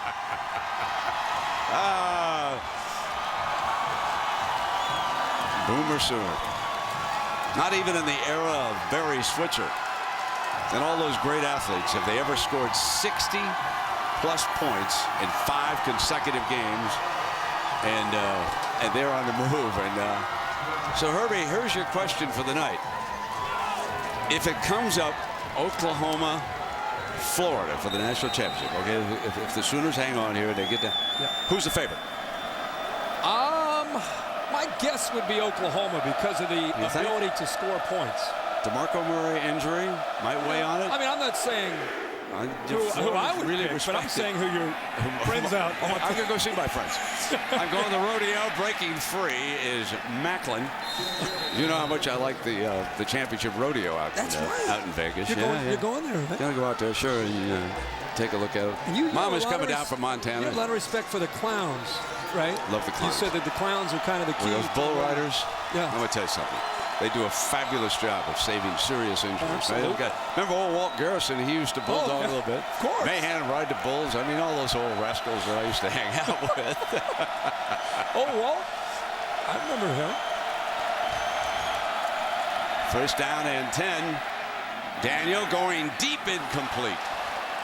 It's time to probe the long bowl, see if he can climb back in. Coming up now at the halftime, the Dr. Pepper Throw for Scholarship Dough event. They'll have 2 contestants. They'll throw footballs into a 8-foot Dr. Pepper can to win a $100,000 scholarship. That's a pretty good deal. $100,000 scholarship. Not bad at all. That's pretty good on the part of Dr. Pepper. So that's coming up at halftime. Daniel winging it again. There's a tight end. You asked where he was. He's been very quiet. And Chase Kaufman makes that grab. Now he is obviously battling through with that turf toe that's taken away his production, making his first catch of the night. Wrapped up is Chase Daniel.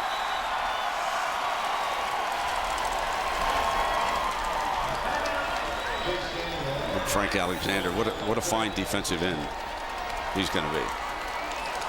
Well, ABC's Desperate Housewives, all new. Tomorrow at 9/8 Central, the Housewives had the juiciest secrets of the holidays and the biggest surprises of the new year. This episode is a real eye-opener. Desperate Housewives. Don't want to miss that one, over. Give credit to, I know it's 38-7 and it's getting out of hand, but it has to be worth mentioning again as Brent Venables talks to his defense in the middle of that huddle. Give a lot of credit to Venables and the way this defense has been prepared. The recognition, the preparation. It's almost, again, it reminds me a lot of the Texas Tech game. It's almost as if they know what's coming based on the formations, based on the shifts and the motions before the play actually happens. These linebackers and these safeties are jumping right to attention, making their reads, and they're all over it. Second down.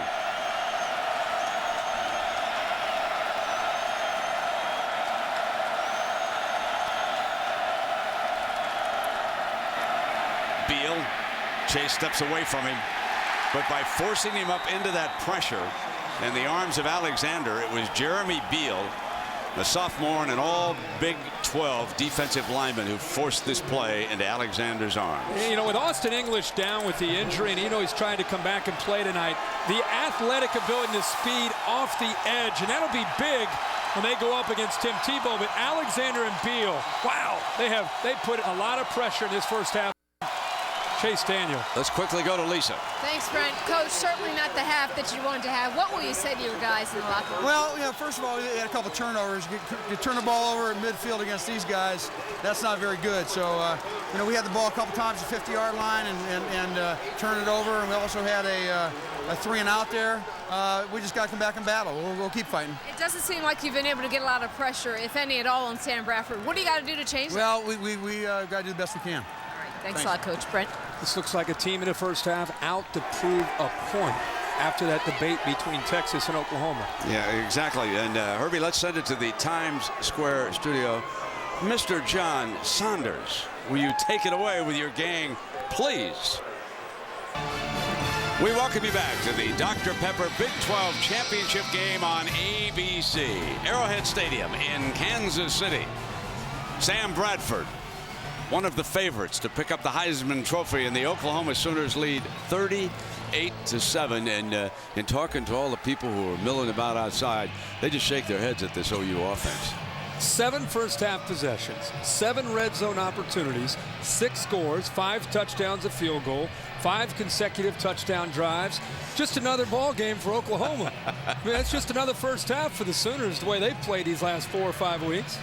What about the defense of these two teams, Herbie? There seems to be an issue around the country about what kind of defense they're playing. Yeah, I have a lot of my colleagues around the country that have questioned the Big 12 defensive ability throughout the whole year, and they're watching home tonight saying these defenses are terrible. We're going to find out during the bowl season about these defenses and about, more importantly, about the offenses in the Big 12. Fielded at the 20 by Jackson. And there's a penalty flag on our kickoff as we check that out, and then we'll get a chance to see some numbers. Keep in mind, it's never been done in the history of the sport to go 5 straight games of scoring over 60 points. Holding during the return, number 10, you did a 10-yard penalty, first down. Well, let's take a look, Herbie, at the Pacific Life game summary here as we start the second half. I feel like I've done this quite a bit the course of the last few weeks, but look at Sam Bradford just in the first half. The numbers are good. They're going to get better in the second half, and it's just continuing to make great decisions to help his team be in a good position to score. And what didn't show up, I talked about 5 consecutive drives for scores and touchdowns.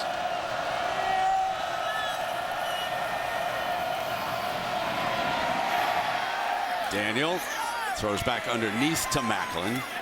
And for Macklin here tonight, that's only his second catch, I believe, of the game. No, that's 4 catches. He's also carried from scrimmage once. And there you can see what they've done tonight as an offense. Looks like pretty good defense to me from the Sooners. 2nd down and 7. Play fake Washington. Going deep, foot race, well covered. I'm going to tell you, Dominique Franks is a corner who will cover you. You get one-on-one against him, and you got your hands full. Out of Tulsa, Oklahoma, played at Union High School. Great instincts as a first-year corner, 4 interceptions. We've seen him throughout this year. Does his homework, great preparation, makes calculated risks. That time, perfect position. No way that Chase Daniel could lay that in there. Mike Bolligan, one of the linebackers, starting that middle spot in place of the injured Austin Box. 3rd down and 7 for the Tigers. Here comes the blitz. And get it off. Perry breaks free to the 45-yard line. Jared Perry, the junior. Ball came out, but I think it was whistled down. The key on that play is when you face pressure and 2 middle linebackers coming right up the middle, and you'll see them come right up the middle there. Lewis and Bolligan is just getting the ball off. Then you have a convoy of blockers in front of you. And that time Chase Daniel dumps it right over top of the blitz, and Perry gets upfield. 18-yard gain to Perry. 1st down and 10 for Daniel. Still signaling away over there on the Tigers sideline.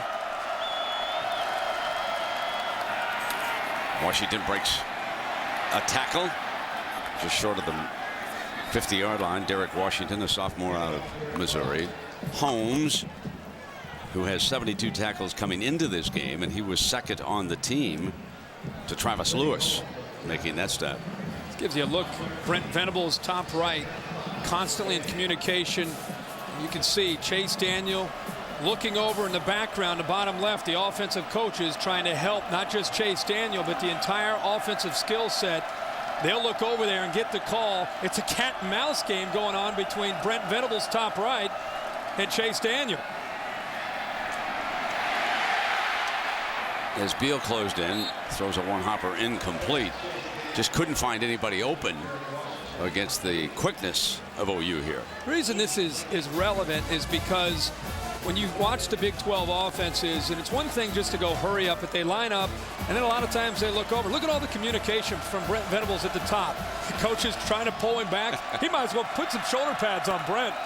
They had a sideline penalty against the Gators in that SEC championship game, and it could have been big, but Tim Tebow still rifled in a touchdown pass, which helped finish off the #1 team in the nation, Alabama, late in that game. Third down. Coming again. Fires high, incomplete. After Chase Daniel got up, it looked like he was going to snap it. Then he looked over, and that's when you saw Venables make the adjustment. And that's Derek Washington lined up out on the outside as a receiver. The ball is high. Chase has been erratic for most of this night because of the pressure that he has received from Oklahoma's defensive pressure from the line and the linebackers. Venables getting a valuable asset back, and he's out there on this punt return team, and that's Austin English, number 33. They'll have him ready for their BCS game. This one they'll allow to be down around by the 20-yard line. Let's go down below to Lisa. Well, Brent, I was talking to Bob Stoops as he was coming out of the locker room, and he says that the update on DeMarco Murray is that he has a left knee bruise. There are no stability issues at all, and that is good news for Murray. He said the problem is, and the uneasiness that you could see on Murray's face on the sidelines, was that he got hit on a nerve that runs by the knee, and every time he tried to put weight on it, he was feeling it twinge, feeling that tweak, a little bit of pain there, but no stability issues at all. Yeah, and hopefully, Lisa, with that report, he'll be ready for their BCS game, wherever they might wind up, and certainly Miami would be the favorite for the Sooners right now, as Brown gets a carry for this offense. Remember, no team has scored 60-plus points in 5 consecutive games, so we'll see what the Sooners come up with here in the second half. Sam Bradford going to be one of the Heisman Trophy finalists so far here tonight. Herbie's 22 of 31. 240 yards, 2 touchdowns. He'll undergo surgery on the left thumb tomorrow in Oklahoma City. Brown picks up the first down. And what impressed me was last week when Bradford played injured and they just had a piece of tape on. They were able to stabilize that thumb. It's a left hand, the non-throwing hand, and he has taken snaps from under center. Hasn't really been a big factor for him tonight. That happened on the 3rd series last night. Or last week, rather. Right. When he went end over end, he already had the tape on his hand. He already had the injury. Third down at 1. If Bradford should win it, and if the Sooners get to the championship game, would it be something to have a matchup of last year's Heisman Trophy winner against this year's? I loved Tebow's answer to you when you said who you're going to vote for. I know. I love honest people. That was great. Of course he's going to put himself in the top. But he's changed because at the beginning of the year he said Percy Harvin was the guy if you had to vote for. How's Percy? Are they expecting him back? I think he should be good to go. So we've got 2 injuries that people are going to be discussing. DeMarco Murray with Oklahoma, and Percy Harvin with Florida. I know I'm getting way ahead of myself, but no, but you're right. I can't help but think about you're right on schedule. Down the road. You're right there. At this point, the mystery is Oklahoma going to get to 60? That's because you know they're going to push it. They're going to do everything that they can. The only thing that's going to stop them is if Missouri's able to play much better defense in the second half, because they're going for it. They're not going to let up. Nadeau is the running back now on this 2nd down and 10. Just a great offensive line. Swing on the outside. No matter whether it's the Gators or whomever taking on the Sooners, they better get ready for this big offensive line. This is a huge, mammoth offensive line. Those three seniors over there from the center over to the left, I think they're all three going to play a lot in the NFL. Got great size.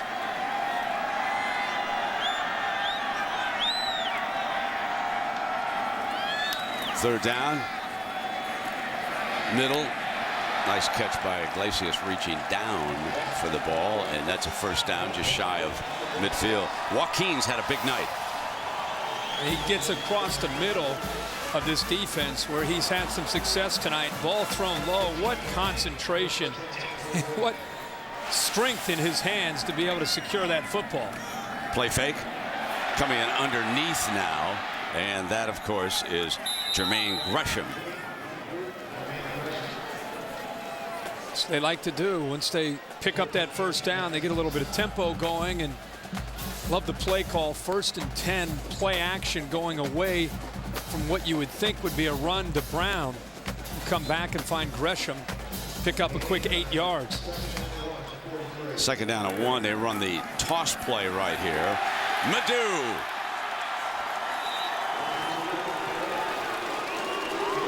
Big Brandon Walker leads the way around to the outside of right guard. Gresham with a block. And I'll tell you, Matt Clapp's having a great game when Oklahoma has run the football. He's been punishing defensive backs and linebackers coming up in run support.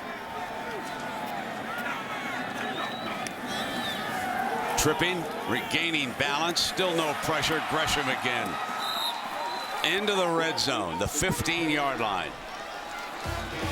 Pretty good athletic ability here by Sam Bradford. That's what coaches will tell you about. He grew up as a great athlete, played basketball, played golf. They said just by competing in all those sports, it made him an all-around athlete, and they feel it really helps him as a quarterback now for Oklahoma. The background is an athlete in so many other sports. Here's Brown, and he's ridden down by Baston. Jerron Baston, a junior defensive lineman.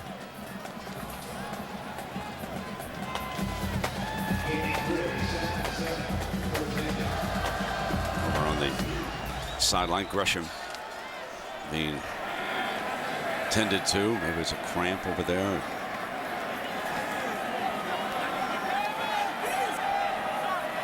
Slinging Sam, ready to come back to work.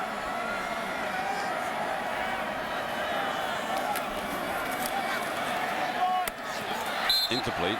Johnson again, the intended target. He said that was not an easy catch. No. But he has not had a good night getting the handle. No. And the thing about the tempo of Oklahoma's offense, Brent, as a defensive coach, it's tough to substitute. You're trying to think, okay, they could be snapping really fast, so you got to get a call in. So then you got to get lined up real quick, and then they give you the freeze call, and then they know exactly what defense you're in. You're able to make an adjustment. Look at those rear ends. Look at that offensive line. How do you get around that? Look at that left side over there. A few hog mollies up there. You talk about hogs now. They're road graders over there. Big fellas. End zone, incomplete. Johnson again, and he was covered by Bonds. Bonds replaced the injured Bridges here tonight. And we come down to a 4th and 7, and I think they're going to give Jimmy Stevens a crack at this one. Go back to the first field goal of the game. He hit it real low. He couldn't do that again if he tried. Skipped off the crossbar, and it was 3-0.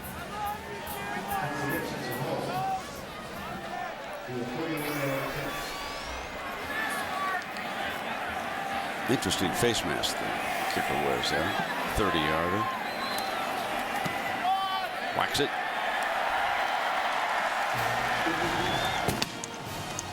Ah, yes. The eats are always good at Arrowhead. What is that? That's something up there.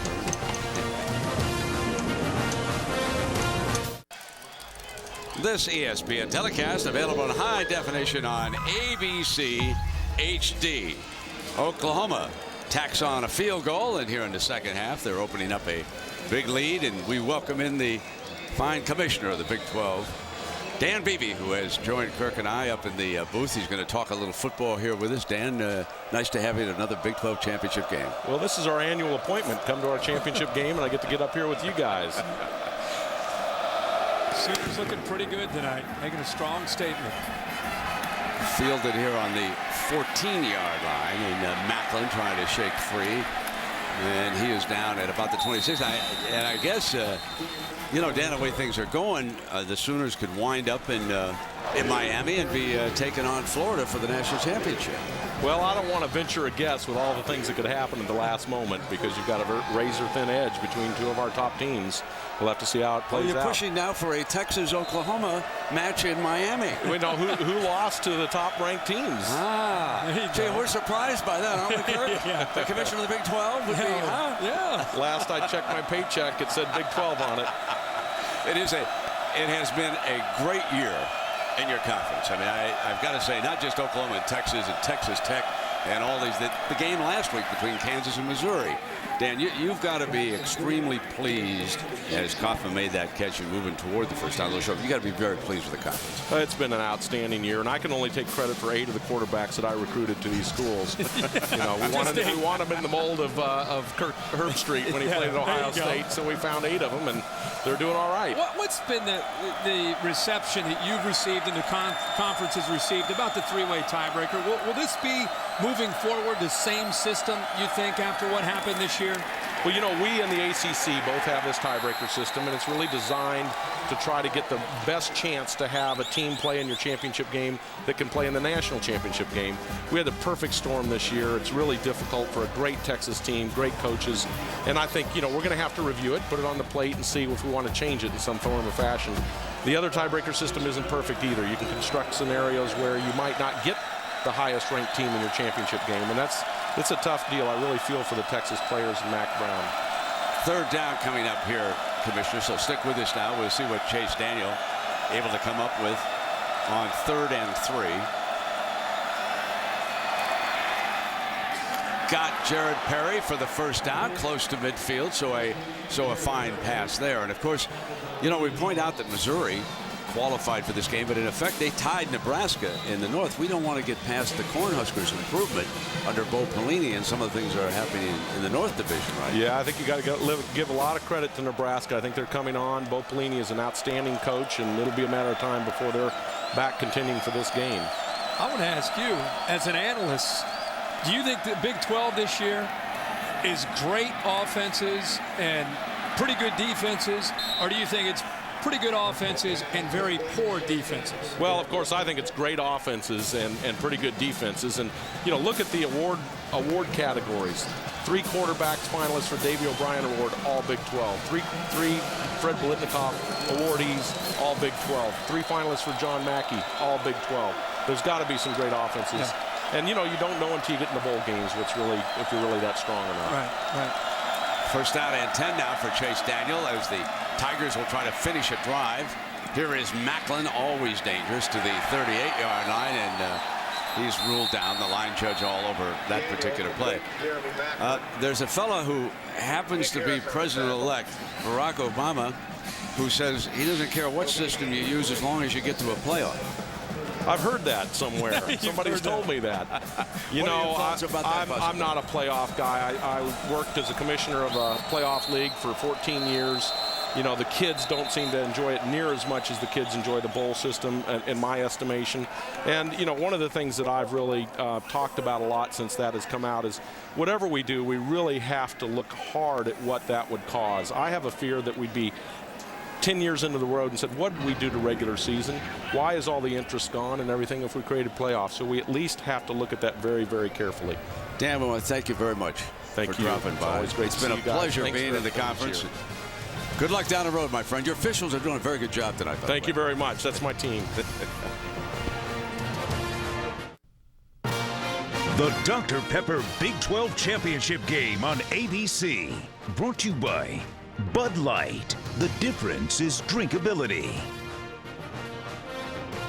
Powered by Pontiac, official performance machines of the NCAA. And Pacific Life. For insurance, annuities, and investments, choose Pacific Life, the power to help you succeed. The Legends Dinner. Bill Snyder back as coach. You saw Priest Holmes step up as he was introduced, and Priest, of course, was a big star when the Texas Longhorns won the inaugural game in St. Louis. And that was against the favored Nebraska Cornhuskers that afternoon. Second down coming up now for Chase Daniels. Against the pressure, Macklin is jarred. Turned loose again by Quentin Carter, who's come up with a couple big hits here tonight. Well, Gerald McCoy gets pressure, but this is just Quentin Carter sizing up and waiting at the right time, boom, on Jeremy Macklin. It was like he was just sitting back there waiting for him, and he timed it up perfectly to dislodge the football from the arms of Jeremy Macklin. Chase Daniel thought he had something going with that one. Here's third down. Macklin bounces right back up. He's another of the underclassmen who will have a decision to make at the end of the season. And a timeout is burned. So let's check in with New York and an update, John.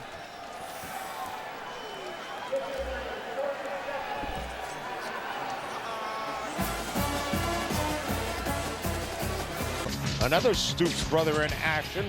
Mike Thomas grabs this punt, picks up a couple of blocks, shows his speed, 52 yards for the touchdown. This game's available to be seen on ESPN.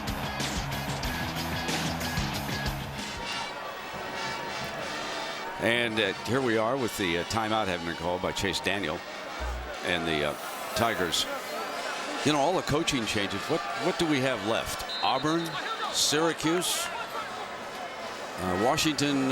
Steve Sarkisian headed up there. Mississippi State. Mississippi State would still be open. Yeah. Okay, so we've got a couple MAC jobs are open. Bowling Green, and Miami of Ohio. Right. 5 wide now on this third down.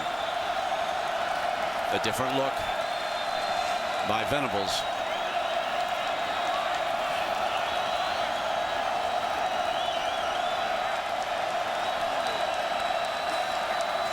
Cat and mouse continues. Going deep to Jared Perry, and Perry is blanketed. Absolutely blanketed by Jackson. This is textbook coverage by the junior Brian Jackson, who's a physical corner. Perry gets by him, but now he's just going to look into the eyes of the receiver. And when the eyes of the receiver look back for the football, the defensive backs are taught to go up. First of all, if the hands are going up, you need to strip the hands down. But as soon as Perry looked back, that signified to Jackson he had to look back, but he was in great position. Going on fourth down, trailing 41-7. Here comes the pressure from the backers.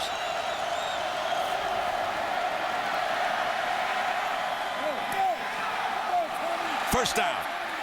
Saunders came back and gave it up on the catch and then broke for the first down, so the chains will move for Daniel. That is a long throw that Chase Daniel throws from the left hash all the way to the boundary, and he's fortunate that the ball had just enough zip on it, or Frank steps in front of that and goes about 75 yards the other way.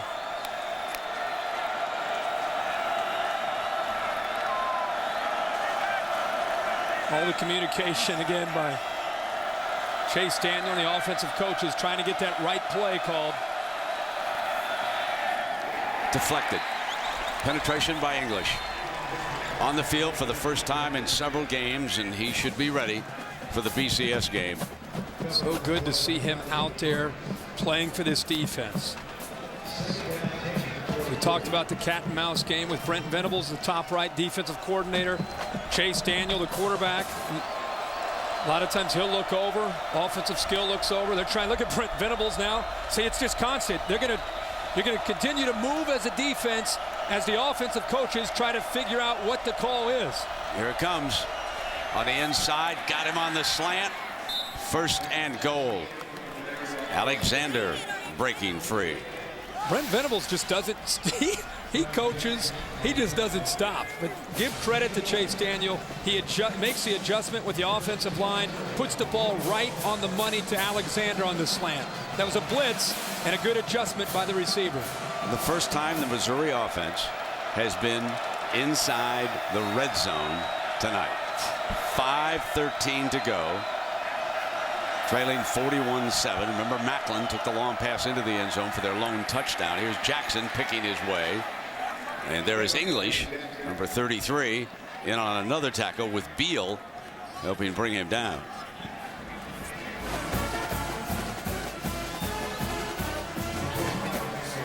We could just keep a camera on Brent Venables the whole time. And that's Bobby Jack Wright. Just put his hands in his pocket. He works with the secondary.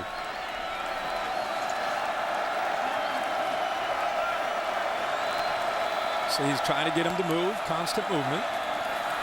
Jackson spins.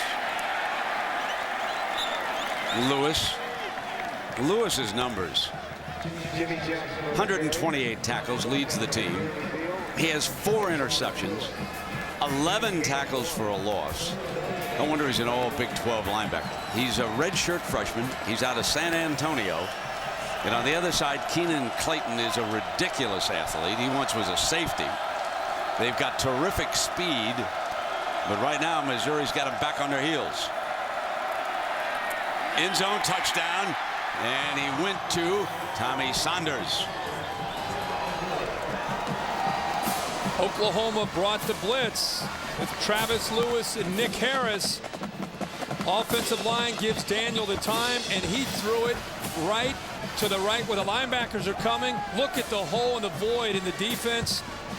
And I'm sure Missouri's sitting here saying, why couldn't we do this earlier in the football game? That was good execution on that whole drive. Wolford tacks on the extra point. 41-14. You're watching the Dr. Pepper Big 12 Championship game on ABC.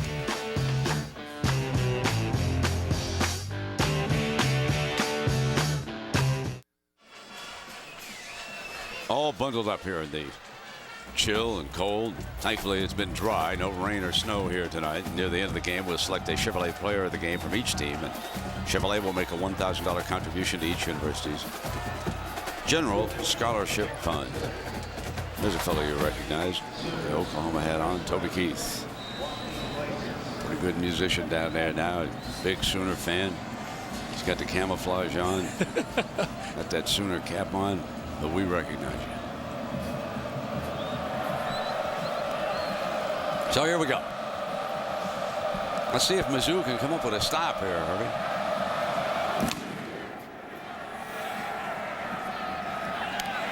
Fielded on the 10 by Chris Brown. 31-yard line. Well, again, let me remind you that Monday Night Football is a good one on ESPN at 8:30 Eastern. 2 teams at the top of the NFC South. The Buccaneers and the Panthers, 9-3.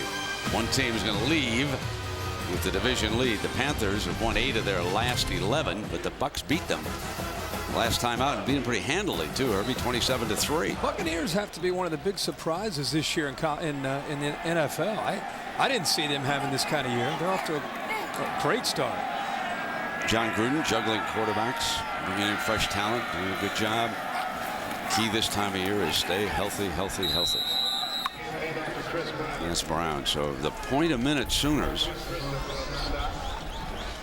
You can see 281 minutes and 292 points. Amazing. That's, I mean, you just don't see this ever in college football. You don't see the inability to score and score so quickly.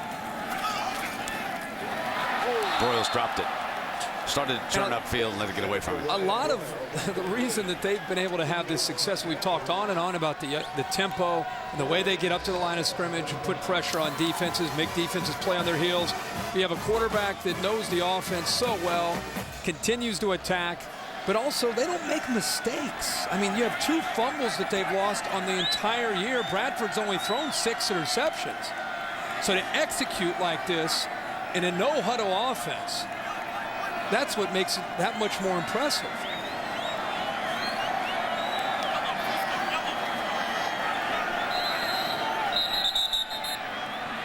Timeout. Time was coming down.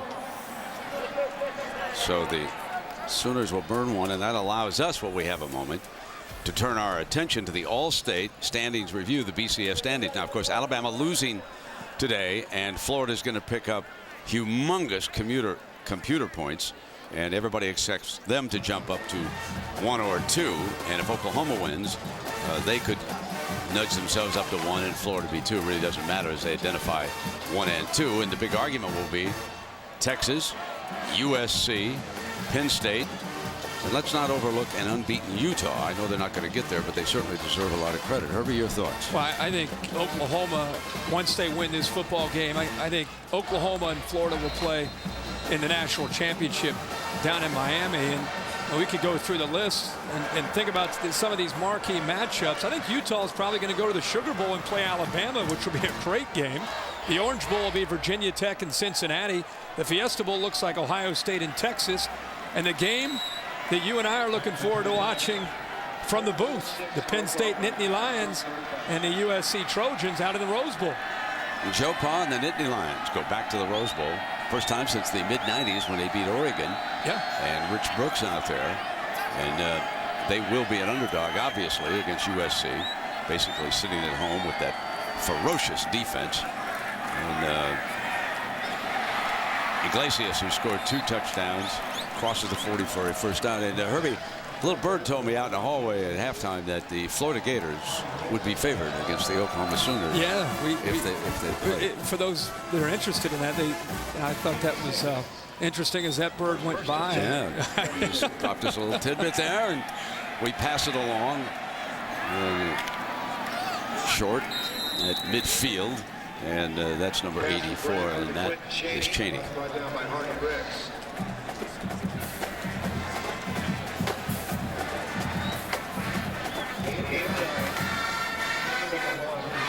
Second down. Bradford can easily run for this first down. Slides down. Doesn't want to take a hit. Doesn't want to risk that thumb at all. He's going to undergo surgery tomorrow morning early down in Oklahoma City.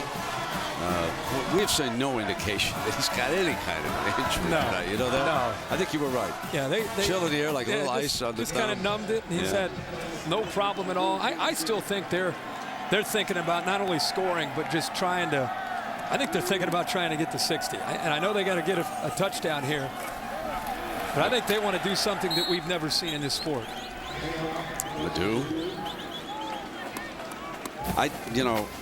We've given them some credit tonight, Herbie, but I can't say enough now, having watched them 3 consecutive weeks, how good this offensive line is. It's big and it's talented, and they can move. They seem to work together. John Cooper's a senior out of Fort Collins, Colorado, the all Big 12 center. See, everything revolves around that big rascal down there now. I mean, they get set. Have we had a false start by a lineman tonight, Herbie? Ledoux bangs in there for a first down. Tough run by their third-string running back. No, I don't think we have had a false start, but I want to talk about Ledoux as much as we're talking about the offensive lines. With Murray going down, Brown's carrying most of the load, and Moses Ledoux, who, by the way, is out of Norman, Oklahoma, their local product, showing not only a little bit of wiggle, but some toughness as he lowers the shoulder, and his style fits right in again with this offense. Nobody touches him. That's Clapp, the fullback, for a first down. He slides out of the backfield. Matt Clapp. Give the big guy with the hair, give him a ball once in a while. He's been pounding linebackers the whole game. It's good to see 34 get his hands on the football, usually about once a game. And I'll tell you what, he has got some speed and athletic ability. He'll surprise you. Checking over the sideline. Kevin sending the signals down, and tempo at the same time. They're eating a little clock here as they bring it down toward 1 minute. There's the toss to Brown. Brown seeks an avenue. He's short of the 10-yard line. And here they come relentlessly down the field. Chavis making the stop for Missouri. Missouri, of course, will be headed to a bowl game. You wonder who will be headed to the Holiday Bowl from the Big 12. They'll be playing Pac-10.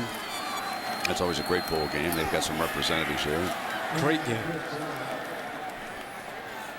It's going to be fun to watch when these conferences get together, and everybody people talks about a playoff, but how much fun are the bowl games as far as watching the conferences collide? I do love them. I mean, September games, it's so, you just don't get the intersectional matchups as often as we used to. So now that you have to wait for the bowl games. I want to make sure everybody understands. I would love a playoff too. Right. Okay, I know we're not going to get there we're not. anytime soon. but I think it would be a very, very big sporting event in this country.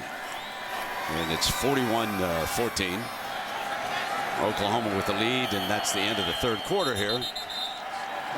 So they'll need a 20-point explosion to hit 60, and the Sooners are indicating that the fourth belongs to them. Not to mention the first, the second, and the third. Okay, so we'll be back with the fourth quarter of the Big 12 Championship in just a moment. First, second, third. So we are back for the final quarter with Oklahoma leading Missouri in the Dr. Pepper Big 12 Championship game, 41-14. Oklahoma stalking a berth in the national championship game down in Miami on January 8th. On this third down, make it first down, first and goal for the Sooners, and Iglesias enjoying a big night. But they've actually connected down in this end zone a number of times. It's just soft coverage. On third down, you have got to be able to step up and take that cushion away when you're the corners. And this time it was Truvons who did not take that cushion away. Easy throw. Set up with the power formation, and Madu runs it in. So he's the back who's picked up the slack with the loss of DeMarco Murray on the opening kickoff. And he has rushed for 64 yards here tonight and scored 2 touchdowns. So Moses Madu with a big night. He plays on the special teams for Oklahoma. He's a very talented sophomore, also out of the Norman, Oklahoma area. And the coaching staff, Kel Gundy, of course, very pleased with the performance of his running backs here tonight. And within striking distance of that 60, they could become the first team in history to score 60 or more points in 5 consecutive games. We'll see how that unfolds in the fourth quarter, and we'll talk about the Miami Showdown. Well, stay tuned after the game for your late local news over most of these ABC stations. Over on ESPN, turn over to SportsCenter, some big stories. Championship Saturday, America's Heisman vote, what you thought, and a big fight out in Vegas. De La Hoya against Pacquiao, and Pacquiao out of the Philippines, and every time he goes to war, it's a national holiday down there. And De La Hoya about 2 inches taller, a couple pounds heavier. We'll see how that fight turns out here tonight. And right here after the game, we'll have the live trophy ceremony on Big12Sports.com. Big12Sports.com.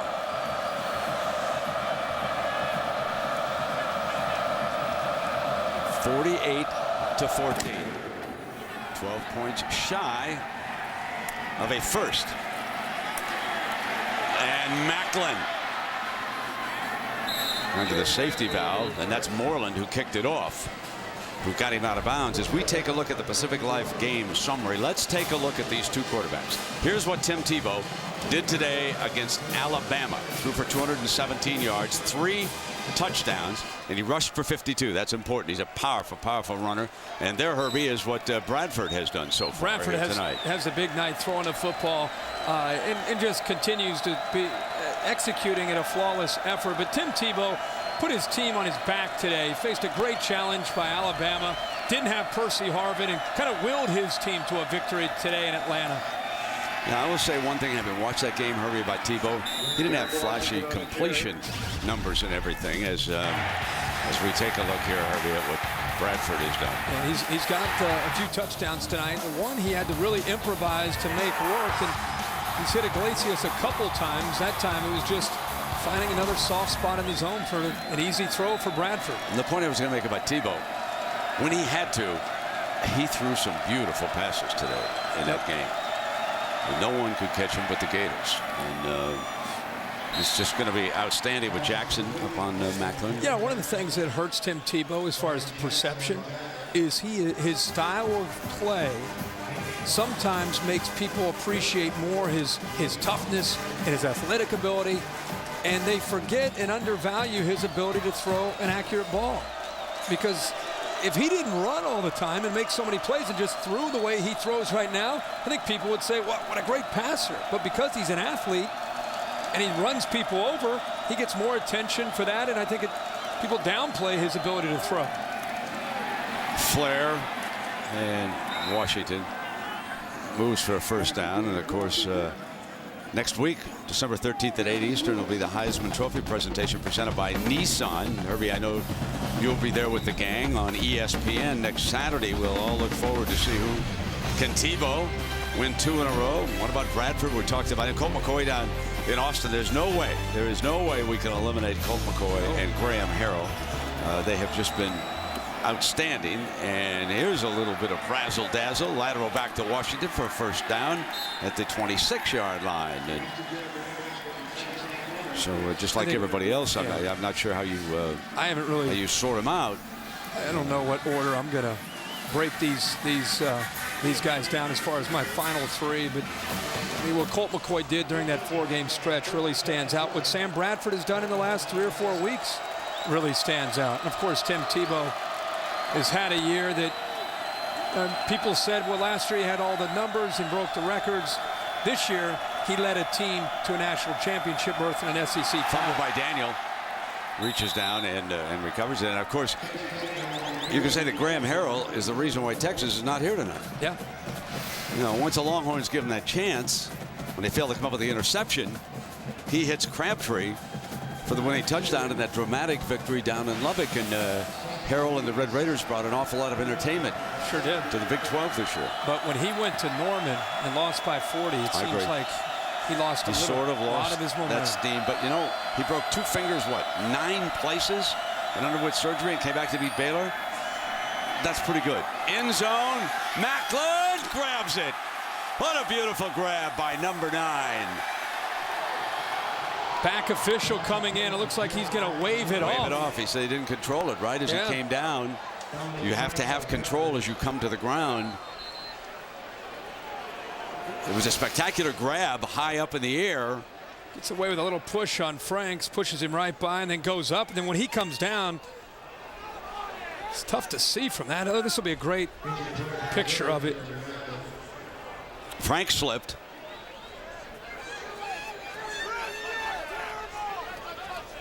Okay, you be the instant replay official. You decide. Is this a touchdown? Did he have control as he went to the ground? Boy, that's... You must maintain control. Yeah. We've had an issue about this on an interception that wasn't by Oklahoma, actually, against Texas. That's exactly right. Down in Dallas. Watch his head, Brent, when he comes down. Ooh. That's real whiplash when he hit there. You know that? He's up, though, fine. He's trotting off.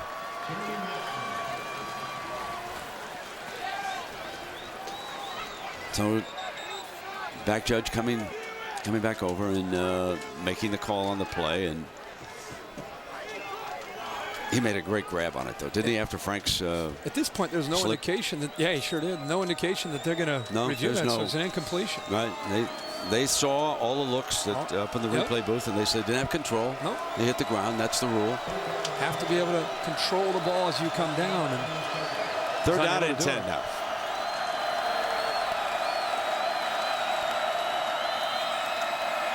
Daniel being flushed on the move hard. And trying to grab it was Chase Kaufman working the sideline. What a play by the tight end.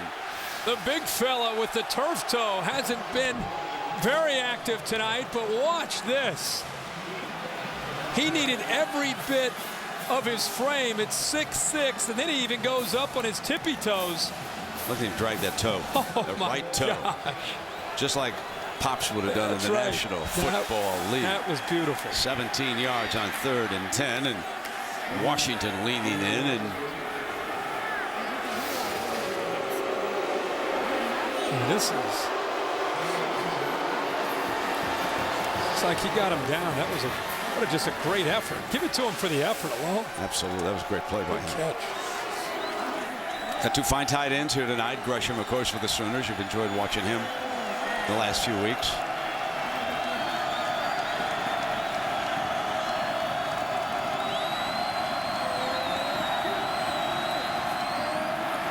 Pump fake wide open.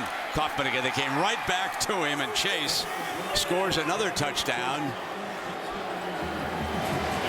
Stoops, I believe, is still upset at what occurred on the catch leading to this touchdown. He walked way down inside the 20-yard line. You've talked about the pump fake by Chase Daniel out to the flat there. That's what lured the defense to come up. Holmes and also Brian Jackson. See how they jump up on Saunders? Nobody stayed with Kaufman. Once they made that mistake, that was an easy throw. Tebow just filed that in his memory bank. You get a corner who bites on a pump fake. Couple double quarterback will be coming back. You'll see that again, my friend. I'm out.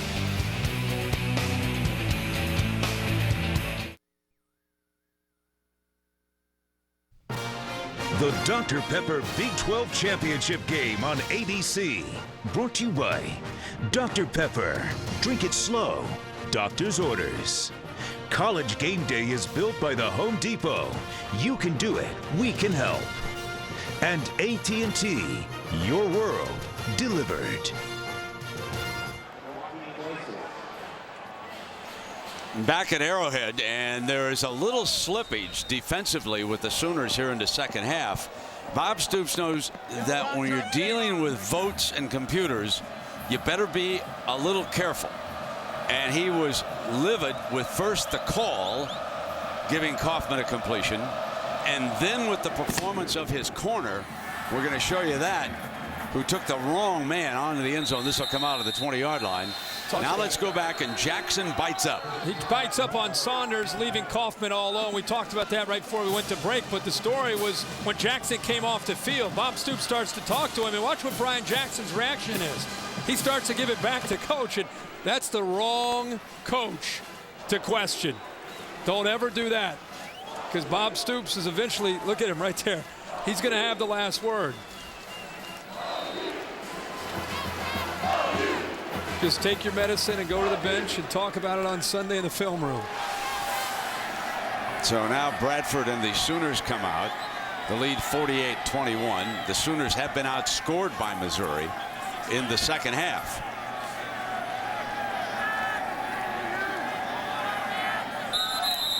Before the snap. That'll cost. Good ball. False start. This is not an impressive second half. No. 5-yard penalty. Well, let's be honest about it now. They started to think about the BCS standings and where they might be heading January 8th. Based on, they've definitely lost their edge that they played with in the first half. Both sides of the football. Absolutely.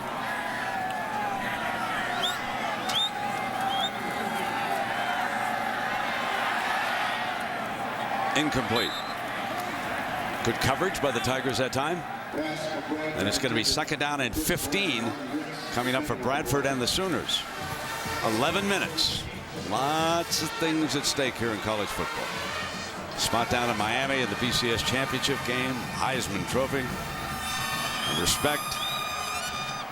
Here's your yards in the second half, and Missouri has outgained Oklahoma after being clubbed in the first half.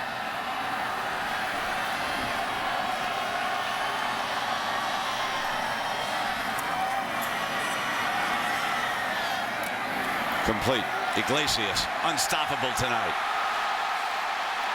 A brilliant effort by Joaquin Iglesias, who refused to yield.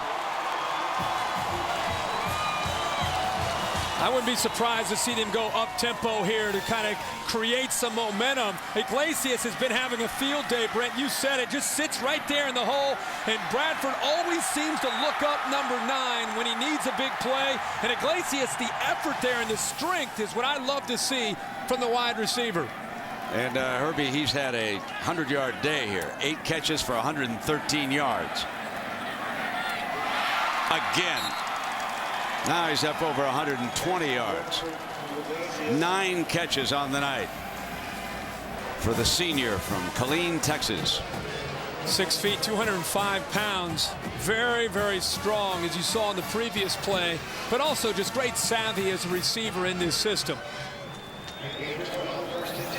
Does a good job of recognizing man or zone coverage, and then just is able to always be in alignment and position for Sam Bradford. Here he comes again. Incomplete. It was a forward pass waved off him. He's coming right back for number 9.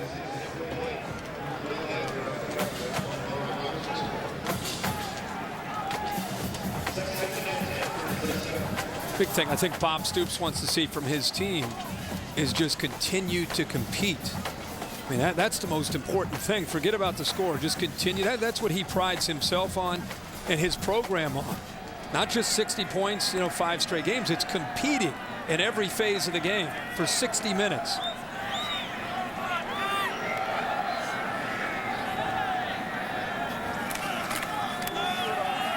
Here's Brown. He squirts to the 30. In the past, we've seen the no huddle and the size of the Oklahoma offensive line. We've seen them wear down defenses. You get to that fourth quarter, that's usually where the big plays come from Oklahoma. And maybe we'll eventually see that, but Brent, you said it, second half, Missouri's played a much better half of football.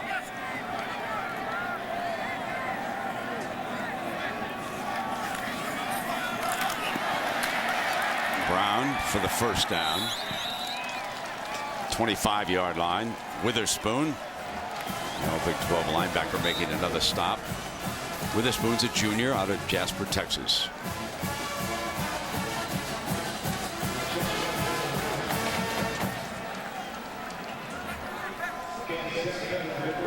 Madu back in as the tailback. Eldridge now lines up in fullback, and he used to do that more frequently than he does now. Now they use Clapp back there. Flare out to the side. They use him, Eldridge, as a receiver. He scored a touchdown last week against Oklahoma State. 6'5", 265 pounds, tight end, and you line him back in front of the I-back, and not only can he block, but he has soft hands to be able to make the catch out of the backfield. If the Sooners were to get a couple of touchdowns here and get up over 60, it would be hard to deny a team that was the first in history to score 60 or more points in 5 straight games from the BCS championship game. It would be a little insurance as Madu carries tacklers with him. Ziggy Hood hit the chant from the Missouri crowd. Our attendance tonight a little over 71,000, and that's the 5th largest we've had in Big 12 championship history. Next year, we'll go down to the Jones Mahal, if you will, the new Cowboys Stadium in Dallas. And what'd that cost? About $1 billion to build that? I'm assuming that's I hope he got nice the cash facility. before borrowing dried up here. Second down. There's Madu. Witherspoon making the stop. And here is the new home being built for the Dallas Cowboys.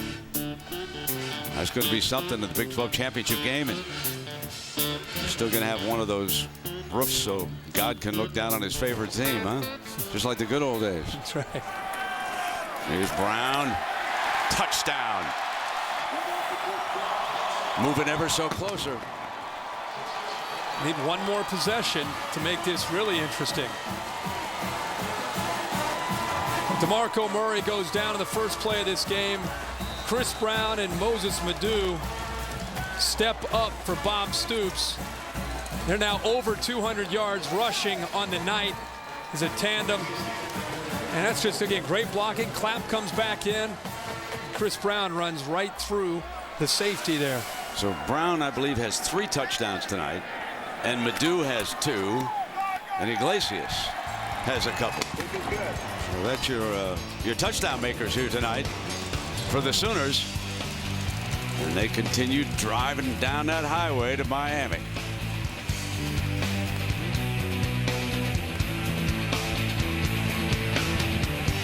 Back, Arrowhead Stadium, Kansas City, Missouri, the Dr. Pepper Big 12 Championship. And Oklahoma closing in on a three-peat, 55-21 over Missouri, a team they beat last year in San Antonio. Matt Moreland with the ball on the tee. He had to be a tackler after his last kickoff. On the ground, trying not to give Macklin too much of a shot, but he scoops it up at the 15. Down he goes, and Franks reels him in. Well, Navy earlier today, shutting out Army, winning big, dominating that great rivalry. Virginia Tech, Frank Beamer, celebrating another ACC championship. That's huge for Frank. And USC clinching the Pac-10 title by beating back UCLA, and of course Tim Tebow and the Florida Gators winning the SEC championship, handing Alabama its first loss of the season, and in all likelihood headed to the national championship game on January 8th. Will it be the Sooners? They've been impressive again here tonight. One touchdown away from a record. Now that Alabama-Florida game unfolded this way. It was an 11-point margin, 272 total yards for Tim, and speed for the Gators. But young Jones, a freshman, he's got some career ahead of him. He sure does. He had a big impact on that football game. And in fact, at one point, Alabama had the lead 20-17, and it looked like control of the football game, but give Florida a lot of credit for finding a way to get back in the game and eventually pull away. You and I would agree. Great season for the Crimson Tide. And there's Saunders making that catch. No one, you and I did their first game against Clemson. Upset, but we said, oh, well, Clemson's Clemson. Yeah. No one foresaw Alabama going undefeated into the SEC. Second year under Nick Saban. Absolutely. He's only going to get better. This will be his least talented team while he's in Tuscaloosa as the head coach. The way he recruits, Alabama is going to be at the top of college football for a long time. There's Saunders. And when you think about that, two coaches gone. Grooms at Mississippi State, Tuberville at Auburn. Tennessee. Tennessee in the East. Yep. Lost one. You think of the shakeup in the SEC this year. LSU had a tough year. Oh, you know, gave up big points. Yep. Even without playing. Houston Nutt was a great story in the SEC. Yes, and what he did, finishing 8-4. You know, Petrino's going to win some football games at Arkansas too. When he gets Mallet going. If you're buying stock, it's Arkansas, Alabama, and of course what Houston Nutt and Ole Miss will be doing. On the move. Short of the first down, and that's Alexander. Denario's been somewhat quiet, number 81 here tonight. 5.5 minutes, and Chase Daniel would love to deny Oklahoma this record. He'd love to give his buddy Colt McCoy at least one breath of hope that they could somehow move up, but it's going to be awfully tough with a 55-point performance here by the Sooners. Third down. There's the fake. Daniel working incomplete. Field drilled him, right? Field takes him down. Watch this. This is a big-time defensive player for the Sooners. And I don't think you'll hear Tebow saying that Oklahoma can't play defense. I don't think you'll hear that. I just don't. But Brent, the bench from Oklahoma, they want the football back in the worst way. They want to go for that record. No team in history. 5 straight games of 60 points or more.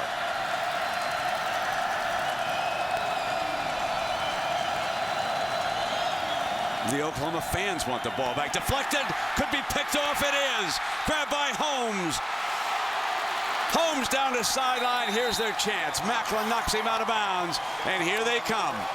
There's a penalty flag. Could be a celebration for the sideline. Guys jumping all over the field. The whole field. The whole team is on the field. Now the Oranges are coming down from the stands. You know, the one thing we should point out, it's not the Orange Bowl they're going to. They're going to the site. It's the BCS Championship. There will be an Orange Bowl, probably matching Virginia Tech against Cincinnati. Yep. Great story, Cincinnati. Oh, yeah. Great story. Oh, Brian Kelly game late tonight against Hawaii.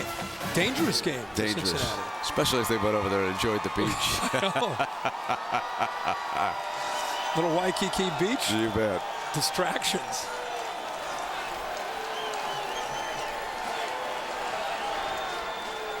Chase Daniel, a couple interceptions tonight, the fumble, and that continues to haunt him this year in those losses.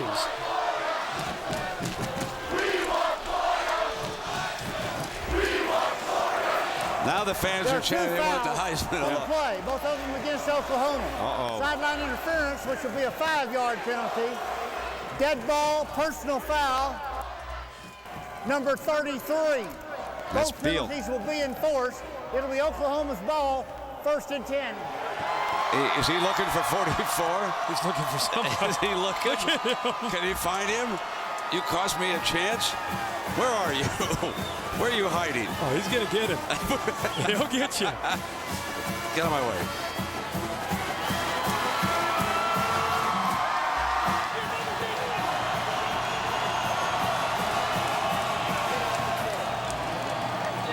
Still coaching him up, man.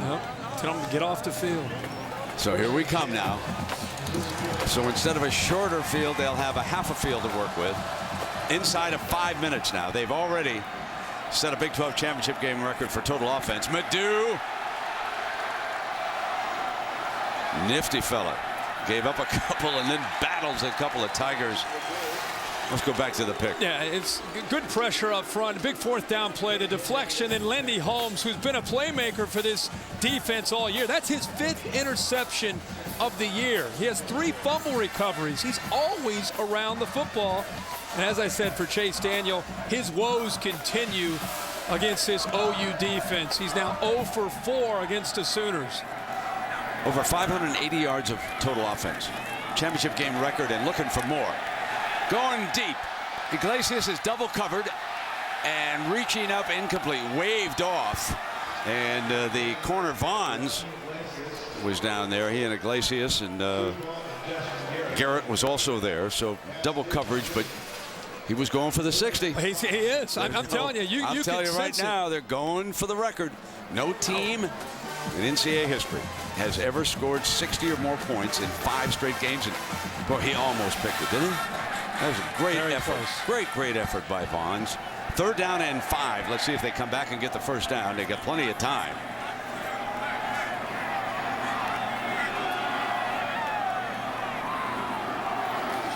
High snap, pull down. Bradford can't find anybody open.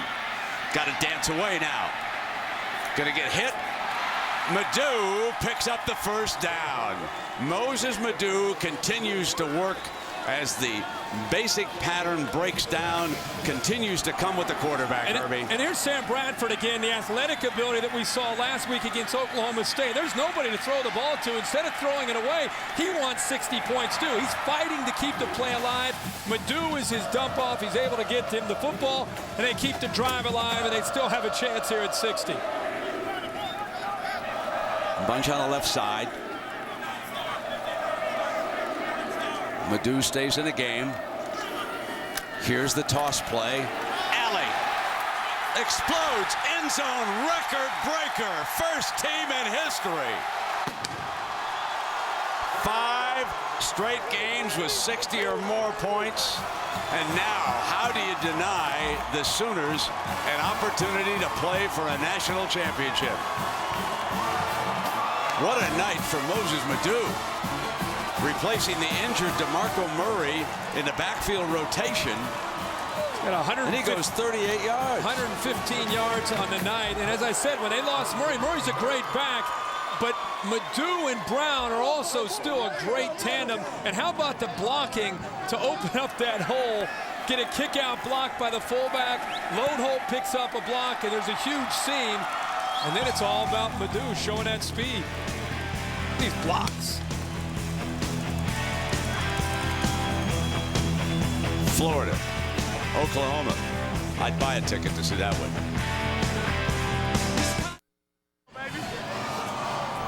Stay tuned after the game. Now your late local news over most of these ABC stations over on ESPN. Tune to the Sports Center. They'll have all the details. Championship Saturday. They will talk about a possible Oklahoma-Florida championship game on January 8th and how you all voted in the Heisman. The crowd right in front of me is chanting Sam for Heisman. Sam for Heisman. Among other things, they're chanting. That clock cannot move fast enough. Here we go now. All right, Missouri.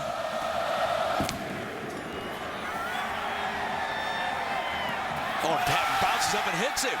That's a live football. Macklin. He's ripped at the 6-yard line.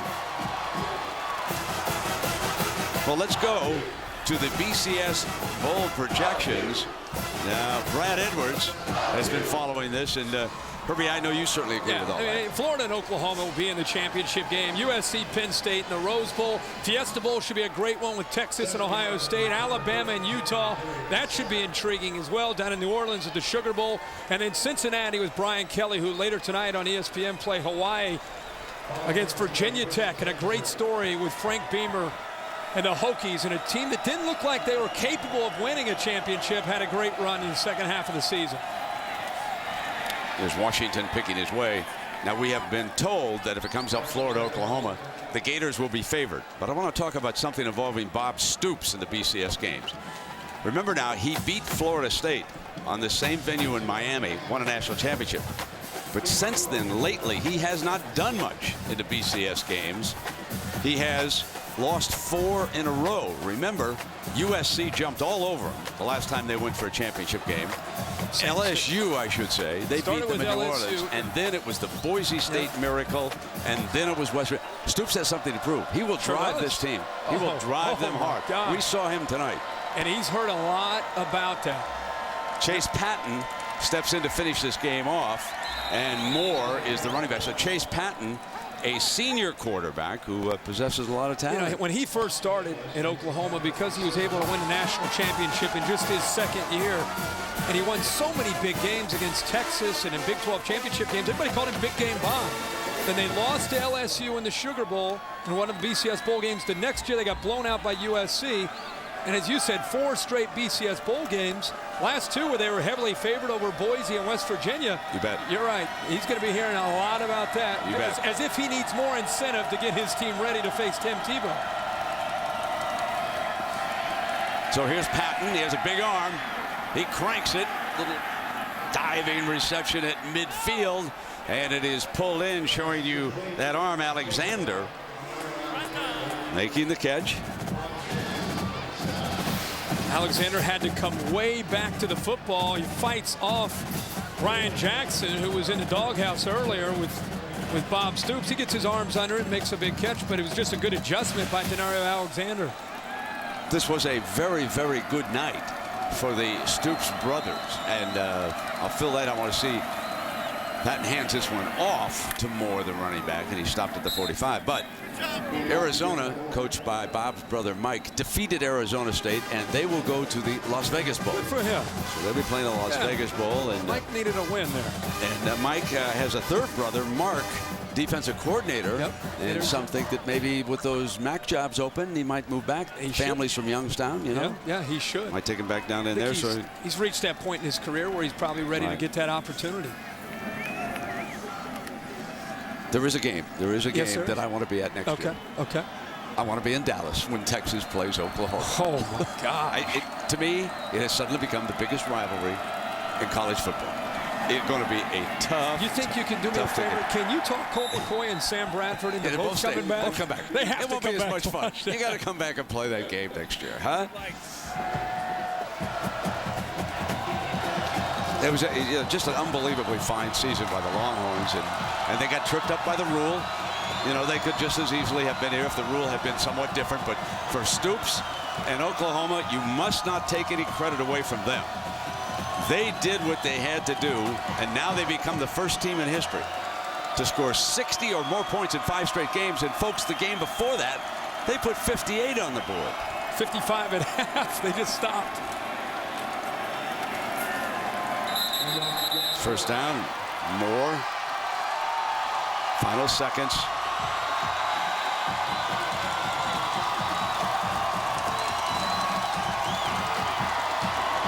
Boomer Sooner. We certainly believe, as Gary Pinkel goes over to congratulate his conqueror, we certainly believe that next stop for Bob will be Miami, and a team where he was the defensive coordinator for Florida under Steve Spurrier. The traditional, and it feels great, no matter how cold it is. Let's go to Lisa. Thanks, Brent. Coach, 62 points again tonight. What was clicking tonight? Well, everything. You know, Sam Bradford, again, is just sensational. His accuracy, his third down throws, and our running pass, you know, putting them both together. And defense really stepped up. You know, we had a huge lead before they gave up anything in the second half. The first time in NCAA history that a school scores more 60-plus points in 5 consecutive games. What does that say about this offense of yours? It's rolling, and the guys are really special. We got a lot of weapons. Coach Kevin Wilson, our offensive staff, are doing a great job with them. And how important to the guys was it to get that record?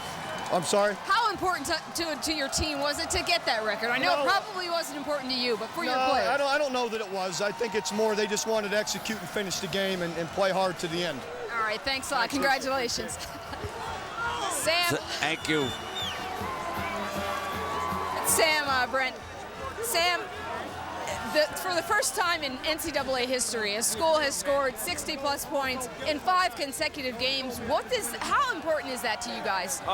You know, obviously that's important, but I think winning this game was a lot more important than that. And you know, I think we were kind of tired of listening to everyone talk about how we didn't deserve to be in this game, and you know, not really giving us a lot of credit for what we did this year. So we wanted to come in this game and make a statement. You said you guys were tired of hearing that. How much of a motivator was it for people saying you shouldn't be here? It was a big part in what got us motivated for this game. You know, listening to all the media talk about how we didn't deserve to be here, and then having to listen to Missouri talk about how the last 2 times we beat them were a fluke and we didn't deserve to be here, and they were going to beat us tonight and prove everyone we didn't deserve to be here. So to come out and play the way we did, it's a great feeling. Now you scored 62. How's that thumb feeling? Oh, it feels great. I know you're going to have surgery tomorrow. I got to ask you, with what you did here tonight, with what you did the last 5 games, how do you think that the BCS is going to shake out? How are they going to keep you from being #1 and headed to the title game? I don't see how we cannot be #1 tomorrow, and it's out of our hands. And, you know, we showed what we can do, especially the past couple weeks, so now it's just up to the computers. All right, thanks a lot, and good luck tomorrow with the surgery. Brent. Lisa, thank you very much. And our Chevrolet players of the game, no surprise, Sam Bradford from Oklahoma and Jeremy Macklin, who played his heart out, 183 all-purpose yards for the Tigers. Bradford throwing for 383 yards and 2 touchdowns. And in recognition of their effort, Chevrolet will make a $1,000 contribution to each university's general scholarship fund. That wraps up a fabulous regular season. Oklahoma wins another Big 12 championship, 62-21. And a reminder now, be sure to join us on ABC for the Rose Bowl, presented by Citi. January 1st at 4:30 p.m. Eastern. It'll be Penn State and USC. For Lisa Salters and Kirk Herbstreit, I'm Brent Musburger, thanking all of you for watching Saturday Night Football, ESPN on ABC. We'll see you from Pasadena. So long, everybody.